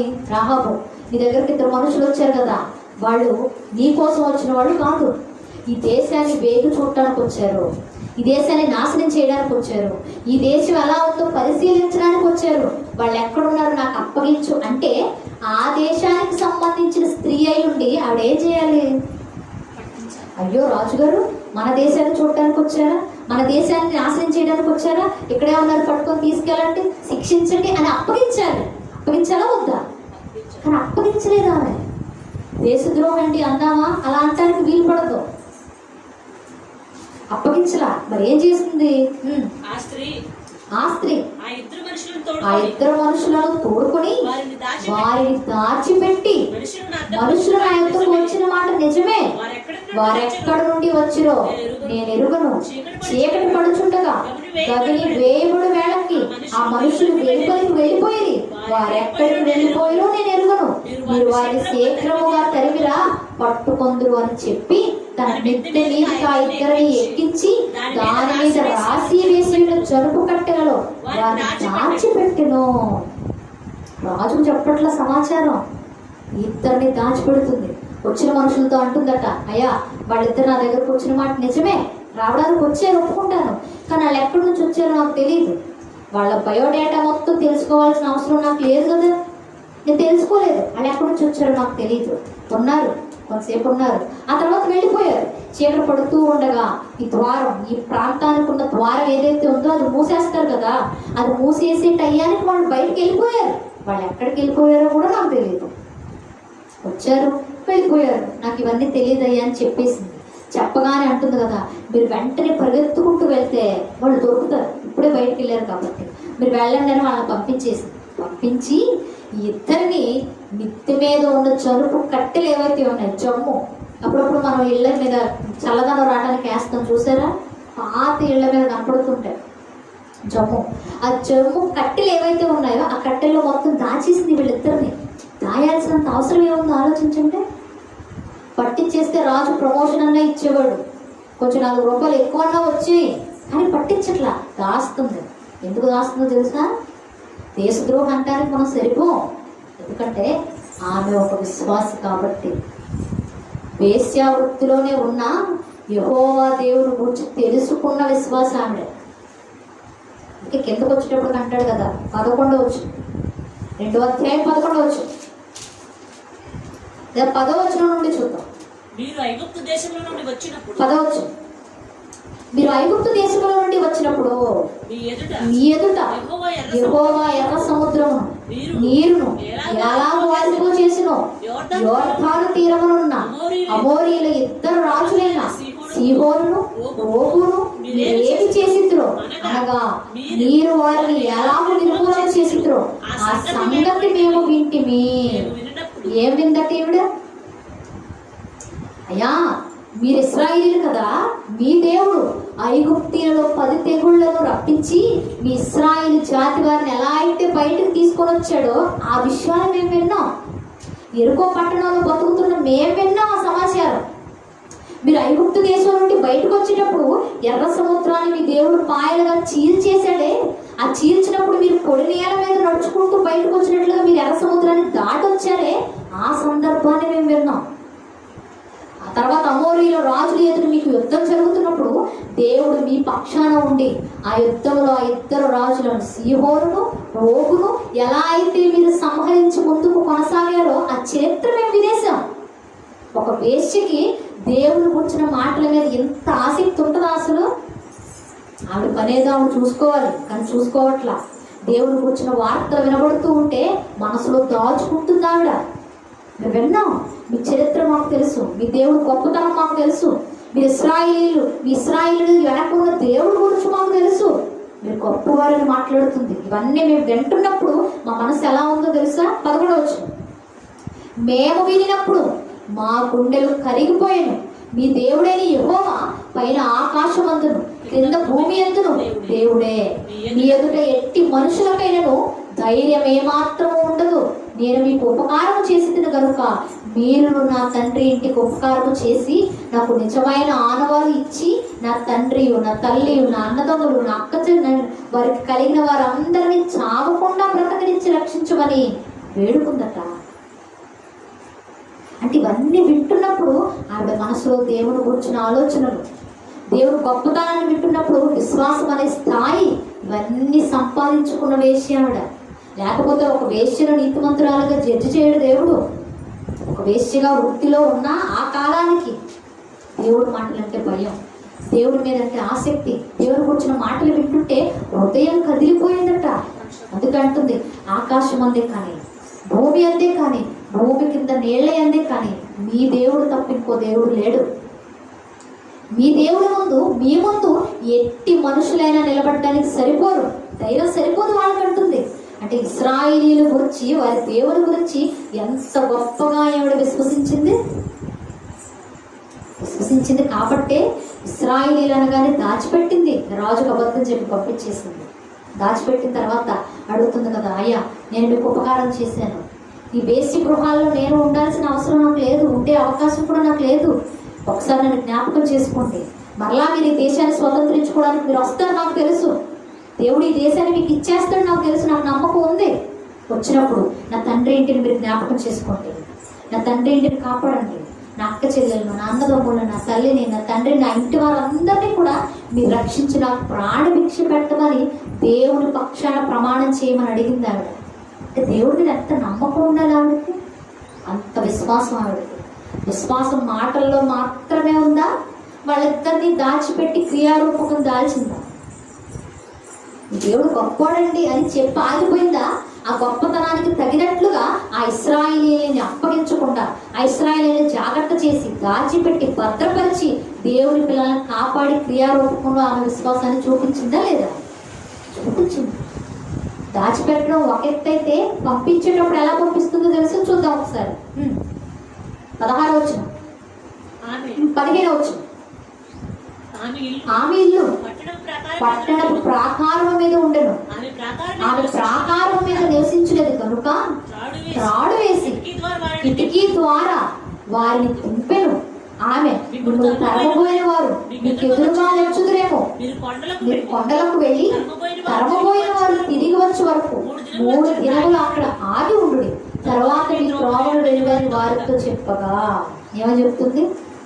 అయ్యా ఇప్పుడే వాళ్ళు మిమ్మల్ని తరుముకుంటూ వెళ్ళారు, ఇప్పుడు మీరు వెనకాలే వెళ్ళారనుకోండి, వాళ్ళు మీకు ఎదురవ్వచ్చు, వాళ్ళు మిమ్మల్ని చూడొచ్చు, మిమ్మల్ని ప్రమాదం పొంచి ఉంటుంది, మిమ్మల్ని చంపేయచ్చు, కాబట్టి మీరు ఇటు నుంచి వెళ్ళకండి. మరి ఎలా వెళ్ళాలమ్మా? నా ఇల్లు ఎలాగో మిద్ది మీద ఉంది కదా, వెనక్కి ద్వారం నుండి మిమ్మల్ని దింపేస్తాను, కిటికీ కూడా మిమ్మల్ని కిందికి దింపేస్తాను. ఇప్పుడు మన కిటికీలు అంటే చిన్న చిన్నవి ఉన్నాయి, కానీ అప్పట్లో పెద్దగా ఉండేవి, రాతి కట్టడాలు కాబట్టి.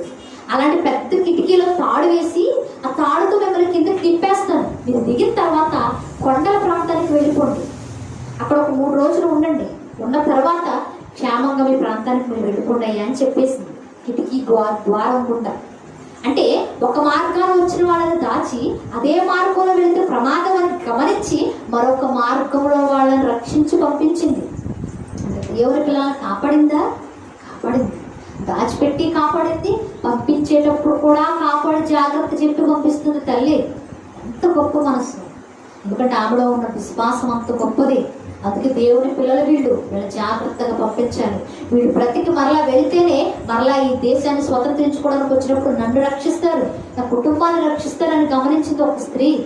ఎప్పుడు చూడండి మీరు, మగవాళ్ళకైనా ఇంటి మీద అంతగా బాధ్యతగా ఉండరేమో, కానీ ఆడవాళ్ళకు ఖచ్చితంగా ఇంటి మీద బాధ్యత ఉండాలి.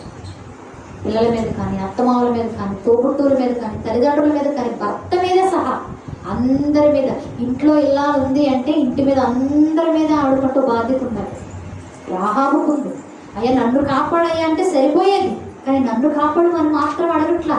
నా తండ్రి ఇంటిని జ్ఞాపకం చేసుకోవాలి, నా తల్లిని జ్ఞాపకం చేసుకోవాలి, కుటుంబాన్ని జ్ఞాపకం చేసుకోవాలి, అక్క చెల్లెలు అన్నదమ్ములు అందరినీ జ్ఞాపకం చేసుకుని అడుగుతుంది. స్త్రీలకు ఎప్పుడూ కూడా కుటుంబం పట్ల బాధ్యత ఉండాలి. రాహాబుకుంది. పంపించేసిన తరువాత వాళ్ళు అడుగుతున్నారు కదా, 18వ వచనం, నీవు మమ్మల్ని దింపిన ఈ కిటికీకి ఎర్రని దారమును కట్టి నీ తండ్రిని, నీ తల్లిని, నీ అన్నదమ్ములను, నీ తండ్రి ఇంటి వారిని అందరినీ నీ ఇంట చేర్చుకో. అమ్మా, ఏ కిటికీ గుండా అయితే మమ్మల్ని నువ్వు దింపావో ఆ ఇంట్లోనే నీకు సంబంధించిన వాళ్ళందరినీ పోగు చేయి. ఈ ఇంట్లోనే మీరు జాగ్రత్తగా ఉండండి. ఎందుకంటే మరలా మేము ఈ దేశాన్ని స్వతంత్రించుకోవడానికి వచ్చినప్పుడు ఈ ఇంటిలో ఉన్న వారిని కాపాడతాం. కాబట్టి నీకు ఎవరెవరు కావాలో వాళ్ళందరినీ ఇంట్లో జాగ్రత్తగా చేర్చుకో. మమ్మల్ని దింపిన ఈ కిటికీకి ఎర్రని దారాన్ని కట్టు, మాకు ఆనవాళ్ళు కానీ చెప్పారు. ఎర్రని దారాన్ని ఎందుకు కట్టమన్నారు? ఏదో దారం పెడితే సరిపోద్దా? సరిపోదా? ఆనవాళ్ళు కావాలి. నేను నల్లదారం కడితే ఆనవాళ్ళు కాదా? అది తెల్లదారం కడితే ఆనవాళ్ళు కాదా? లేదా రెడ్ కలర్ దారం కడితేనే ఆనవాళ్ళా? ఎందుకు ఎర్రదారంగా కట్టమంటున్నారు ఇశ్రాయేలీయులు, ఆ వేగుల వారు? ఎందుకు కట్టమన్నారో తెలుసా? ఏ మనిషికైనా రక్షణ రావాలి అంటే యేసు ప్రభు వారి రక్తం మాత్రమే శరణం. యేసు ప్రభు వారి రక్తం తప్ప మనిషికి మరొక రక్షణ ఎక్కడా దొరకదు. ఇప్పుడు భవిష్యత్తులో ఆయన చిందించబోయే రక్తానికి సాదృశ్యంగా ముందుగానే అమ్మా మిమ్మల్ని మీరు రక్షించాలి అంటే ఆయన మరణాన్ని గుర్తు చేసుకుంటూ ఇదిగో నీ కిటికీకి ఎర్రని దారం కట్టు. ఎరుపు రంగు అన్నది ప్రభు బలిని సూచిస్తుంది మా ఇశ్రాయేలీయుల జాతిలో అనే మాట. ఎర్రదారం ఎందుకు కడతావో తెలుసా? మా ప్రభు ప్రపంచాన్ని కూడా రక్షించడానికి ప్రభు రక్తాన్ని చిందించబోతున్నాడు. ఆ రక్తానికి సాదృశ్యంగా ముంగుర్తుగా నువ్వు నీ కుటుంబాన్ని రక్షించుకోవాలి అంటే ఎర్రదారం కట్టు నీ కిటికీకి. నిజంగా చెప్పమన్న వాళ్ళకి ఈ ఉద్దేశం తెలుసు, కానీ కడుతున్న రాహాబు కూడా తెలియదు ఎర్రదారం ఎందుకు కడుతుందో తల్లి. కానీ చెప్పారు ఇశ్రాయేలీయులు, వాళ్ళ మాట పొల్లుపోదు, వాళ్ళ దేవుడు గొప్పవాడు కాబట్టి మేము కట్టేస్తాం ఉంది. ఎర్రదారం కట్టేసి జాగ్రత్తగా వచ్చేసింది. ఇప్పుడు మీరు ఆలోచించండి, దేవుని మీద ఆనుకున్న విశ్వాసము వేగుల వారిని దాచడంలో చూపించిందా లేదా? దేవుని మీద ఆనుకున్న విశ్వాసము వేగుల వారిని జాగ్రత్తగా కాపాడి మరలా వెనక్కి తిరిగి పంపించడంలో కనబడుతుందా లేదా? కనబడుతుంది. అంటే విశ్వాసం అన్నది మనస్సులో ఉంటే ఖచ్చితంగా క్రియల ద్వారా బయటకు వస్తుంది. అందుకే పౌలు గారు కూడా దశలోనికి పత్రిక రాస్తూ ప్రారంభంలో ఏమని మాట్లాడాడు? దశలోనికులారా, మిమ్మల్ని గురించి మా ప్రార్థనలో మేము దేవుడికి జ్ఞాపకం చేసుకుంటున్నాం, దేవుడికి కృతజ్ఞతాస్తుతులు చెల్లిస్తున్నాం. మిమ్మల్ని గురించి మేము మాట్లాడుతున్న మాటల్లో మొట్టమొదటిది ఏంటి? మీరు సంఘములో విశ్వాసంతో కూడి పనులు చేస్తున్నారు. ప్రారంభంలో చూద్దాం ఒకసారి ఆ మాట చివరికి. దశలోనికులకు రాసిన మొదటి పత్రిక 1వ అధ్యాయం, మొదటి పత్రిక 1వ అధ్యాయం 2వ వచనమా? 1వ అధ్యాయం విశ్వాసముతో కూడిన మీ పని. అంటే దశలోనిక సంఘస్థులు దేవునిలోకి విశ్వాసులుగా వచ్చిన తర్వాత, బాప్తిస్మం తీసుకుని క్రీస్తులో విశ్వాస స్థాయిలో నిలబడిన తర్వాత వాళ్ళ పనులు ఎలా ఉన్నాయట? వాళ్ళ పనులు ఎలా ఉన్నాయి? విశ్వాసంతో ఉన్నాయి. ఇటు విశ్వాసం ఉంది, ఆ విశ్వాసం క్రియలతో పనుల ద్వారా బయటకు వస్తూ ఉంది. ఒకనాడు అబ్రహాముకు అలాగే అయింది. ఆయన విశ్వాసవంతుడు, విశ్వాసులకు తండ్రి. ఆయన విశ్వాసం క్రియల ద్వారా బయటకు వచ్చింది. రాహాబు నీతిమంతురాలు, ఆవిడ విశ్వాసవంతురాలే. ఆవిడ కూడా ఆవిడ విశ్వాసాన్ని క్రియల ద్వారా బయటకు చూపించింది. ఆ తర్వాత క్రీస్తులో కడగబడిన వారందరూ, దశలోనిక సంఘస్థులందరూ కూడా వాళ్ళ విశ్వాసాన్ని పనుల ద్వారా బయటకు కనుగొరుస్తూ వస్తున్నారు. మరి ఈరోజు మనకేమైంది చెప్పండి ఒకసారి. ఈరోజు మనకేమైంది? విశ్వాసంలో చెప్పుకుంటూ ఎందుకు ఆగిపోతున్నాం? మనలో ఉన్న విశ్వాసం క్రియలతో ఎందుకు చూపించలేకపోతున్నాం? చర్చిలో పని అంటే ఎగ్గొట్టేస్తాం. ఏదైనా ఒక పని చేయాలి అంటే దేవుడి దగ్గర విశ్వాసంతో చెయ్యం. అవుతుందో లేదో, జరుగుతుందో లేదో, చెయ్యాలో లేదో సందేహాలే ఉంటాయి తప్ప విశ్వాసం సంపూర్ణంగా రాదు మనకి. ఎందుకు ఆ స్థాయిలో మనం ఆగిపోతున్నాము అంటే దేవుడి మీద అంత గొప్ప విశ్వాసాన్ని మనం చూపించట్లే. ఏదో అందరిలాగా నామకార్థంగా బతకడానికి ఇష్టపడిపోతున్నానే తప్ప నా దేవుడు గొప్పవాడు, నేను నమ్ముకున్న దేవుడు నమ్మదగిన వాడు, ఆయన మీద విశ్వాసం ఉంచిన నేను ఎన్నడూ నశించుకోననే ఒక నమ్మకం మనకు ఉండాలి. ఆ విశ్వాస స్థాయి గొప్పగా ఉన్నప్పుడే మనం చేసే పనులు కూడా గొప్పగా ఉంటాయి. ఈరోజు మన క్రియలు గొప్పగా రావట్లేదు అంటే అసలు ఆ విశ్వాస స్థాయి మనం సంపాదించుకోవాలి. విశ్వాసంతో ప్రార్థన చేస్తే ఏదైనా జరుగుతుందా? జరుగుతుంది. విశ్వాసం గొప్పగా ఉండి యేసుప్రభు ఒక మాట అంటారు. ఏ మాట అది? చివరిగా ఇంకా విశ్వాసంతో మీరు ఆ కొండను తీసుకొచ్చి ఇక్కడ పడేయంటే పడిపోద్దట. ఆ కొండ ఎత్తి ఇక్కడ పెట్టేయంటే పెట్టేస్తామట. అంటే అంత గొప్పదా విశ్వాసం? గొప్పదే. కానీ అంత గొప్ప విశ్వాస స్థాయికి మనం చేరుకోలేకపోతున్నాం. చేరుకోవాలి. విశ్వాసం బలంగా ఉండాలి. ఆ విశ్వాసం బలంగా ఉంటేనే ఏ కార్యమైనా బలంగా జరుగుతుంది. బాణం విల్లు వదిలేటప్పుడు చూసారు ఎలా ఉంటుందో? విల్లు వేస్తాం కదా, బాణం వేస్తాం కదా, వేసేటప్పుడు వెంటనే ఇలా వేసి బాణం వేసేటప్పుడు ఎలా వేస్తాం? కొంచెం వెనక్కి గట్టిగా లాగుతాం. లాగినప్పుడు ఆ విల్లు ఏదైతే ఉందో, ఆ బాణం ఏదైతే ఉందో దాని బలం తెలుస్తుంది. ఎప్పుడైతే మనం వెంటనే వదిలేస్తామో ఆ బలంతో స్పీడ్గా వెళ్ళిపోతుంది, బాణం గుచ్చుకుంటుంది, మన విశ్వాస భక్తులు కూడా అంతే. లోపల విశ్వాసం మనం బలంగా ఉంటే మనం చేసే ఏ పనులైనా సరే బలంగానే కనపడతాయి, గొప్పగానే కనపడతాయి సమాజానికి. కానీ ఈరోజు మనం పనులు గొప్పగా లేవంటే విశ్వాసం గొప్పగా లేదు. విశ్వాసం గొప్పగా లేదంటే దేవుడు మనం దగ్గరగా బతుకుతున్నట్లు కాదు. ఆలోచించండి. ఈరోజు విశ్వాసం అని చెప్పుకోవడం వల్ల మనకు ఉపయోగం లేదు. అలాంటి విశ్వాసం మనల్ని రక్షించడం లేదు, మనకు ప్రయోజనమూ లేదు, మనకి ఏమాత్రం ఉపయోగపడదు. కానీ మన విశ్వాసం బలంగా ఉంటే ఖచ్చితంగా క్రియలు ఉంటాయి. అలాంటి క్రియలే మనల్ని రక్షిస్తాయి. క్రియలుండి విశ్వాసం లేకపోయినా ప్రయోజనం లేదు, విశ్వాసం ఉండి క్రియలు లేకపోయినా ఉపయోగం లేదు. రెండు ఉన్నప్పుడే మన విశ్వాస జీవితం బాగుంటుంది. కాబట్టి అలా బ్రతకడానికి సిద్ధపడదాము. ఇప్పటివరకు అలాంటి స్థాయిని మనం సంపాదించుకోలేదా? ప్రభు పాదాల దగ్గర పడిపోదాం, ప్రభు పాదాలు పడుకొని తప్పు ఒప్పుకుందాం. మరలా అలాంటి స్థితిని సంపాదించుకోవడానికి ధైర్యాన్ని ఇవ్వని ధైర్యంగా అడుగుదాం. తల వంచని చిన్న ప్రార్థన చేసుకుందాం. పరిశుద్ధుడు మహాకరుడు సర్వోన్నతుడైన మా కన్న తండ్రి, దేవా, ఈ ఉదయకాల సమయంలోనైనా మీ ఉన్నతమైన వాక్కులను ధ్యానించడానికి మీరు మాకు ఇచ్చిన గొప్ప అవకాశం బట్టి మీకే కృతజ్ఞతాస్తుతులు చెల్లిస్తూ ఉన్నాను తండ్రి. విశ్వాసులను చెప్పుకుంటూ ఉన్నప్పటికీ, ఏళ్ల తరబడినైనా మీ సన్నిధిలో కూర్చుంటూ ఉన్నప్పటికీ తండ్రి, మీరు కోరుకున్నటువంటి విశ్వాస స్థాయిని మేము సంపాదించుకోలేకపోతున్నాం. మమ్మల్ని క్షమించండి తండ్రి. దేవా, ఒకనాడు అబ్రహాము విశ్వాసులకు తండ్రిగా ఉంది. దేవా, ఎలా అయితే ఆ విశ్వాసాన్ని క్రియల ద్వారా చూపించాడు, ఒకనాడు రాహాబు ఎలా అయితే వేశ్యగా ఉన్నప్పటికీ మీ పట్ల విశ్వాస స్థాయిని సంపాదించుకొని క్రియల ద్వారా కనుపరిచింది. అట్టి విశ్వాస స్థాయిని సంపాదించుకోవడానికి మీ సహాయం మాకు వచ్చింది. దశలోనిలో ఉన్నటువంటి సంఘస్థులనైనా ఎలా అయితే తమ క్రియలన్నీ కూడా విశ్వాసంతో కూడి జరిగించారో అలా మేము జరిగించడానికి మీ కృపను మాకు అనుగ్రహించండి తండ్రి. క్రియలు లేని విశ్వాసం మృతమని మీ వాక్యం సెలవిస్తుంది. విశ్వాసం లేని క్రియలు ఎందుకు పనికిరావని మీ లేఖనం సెలవిస్తుంది తండ్రి.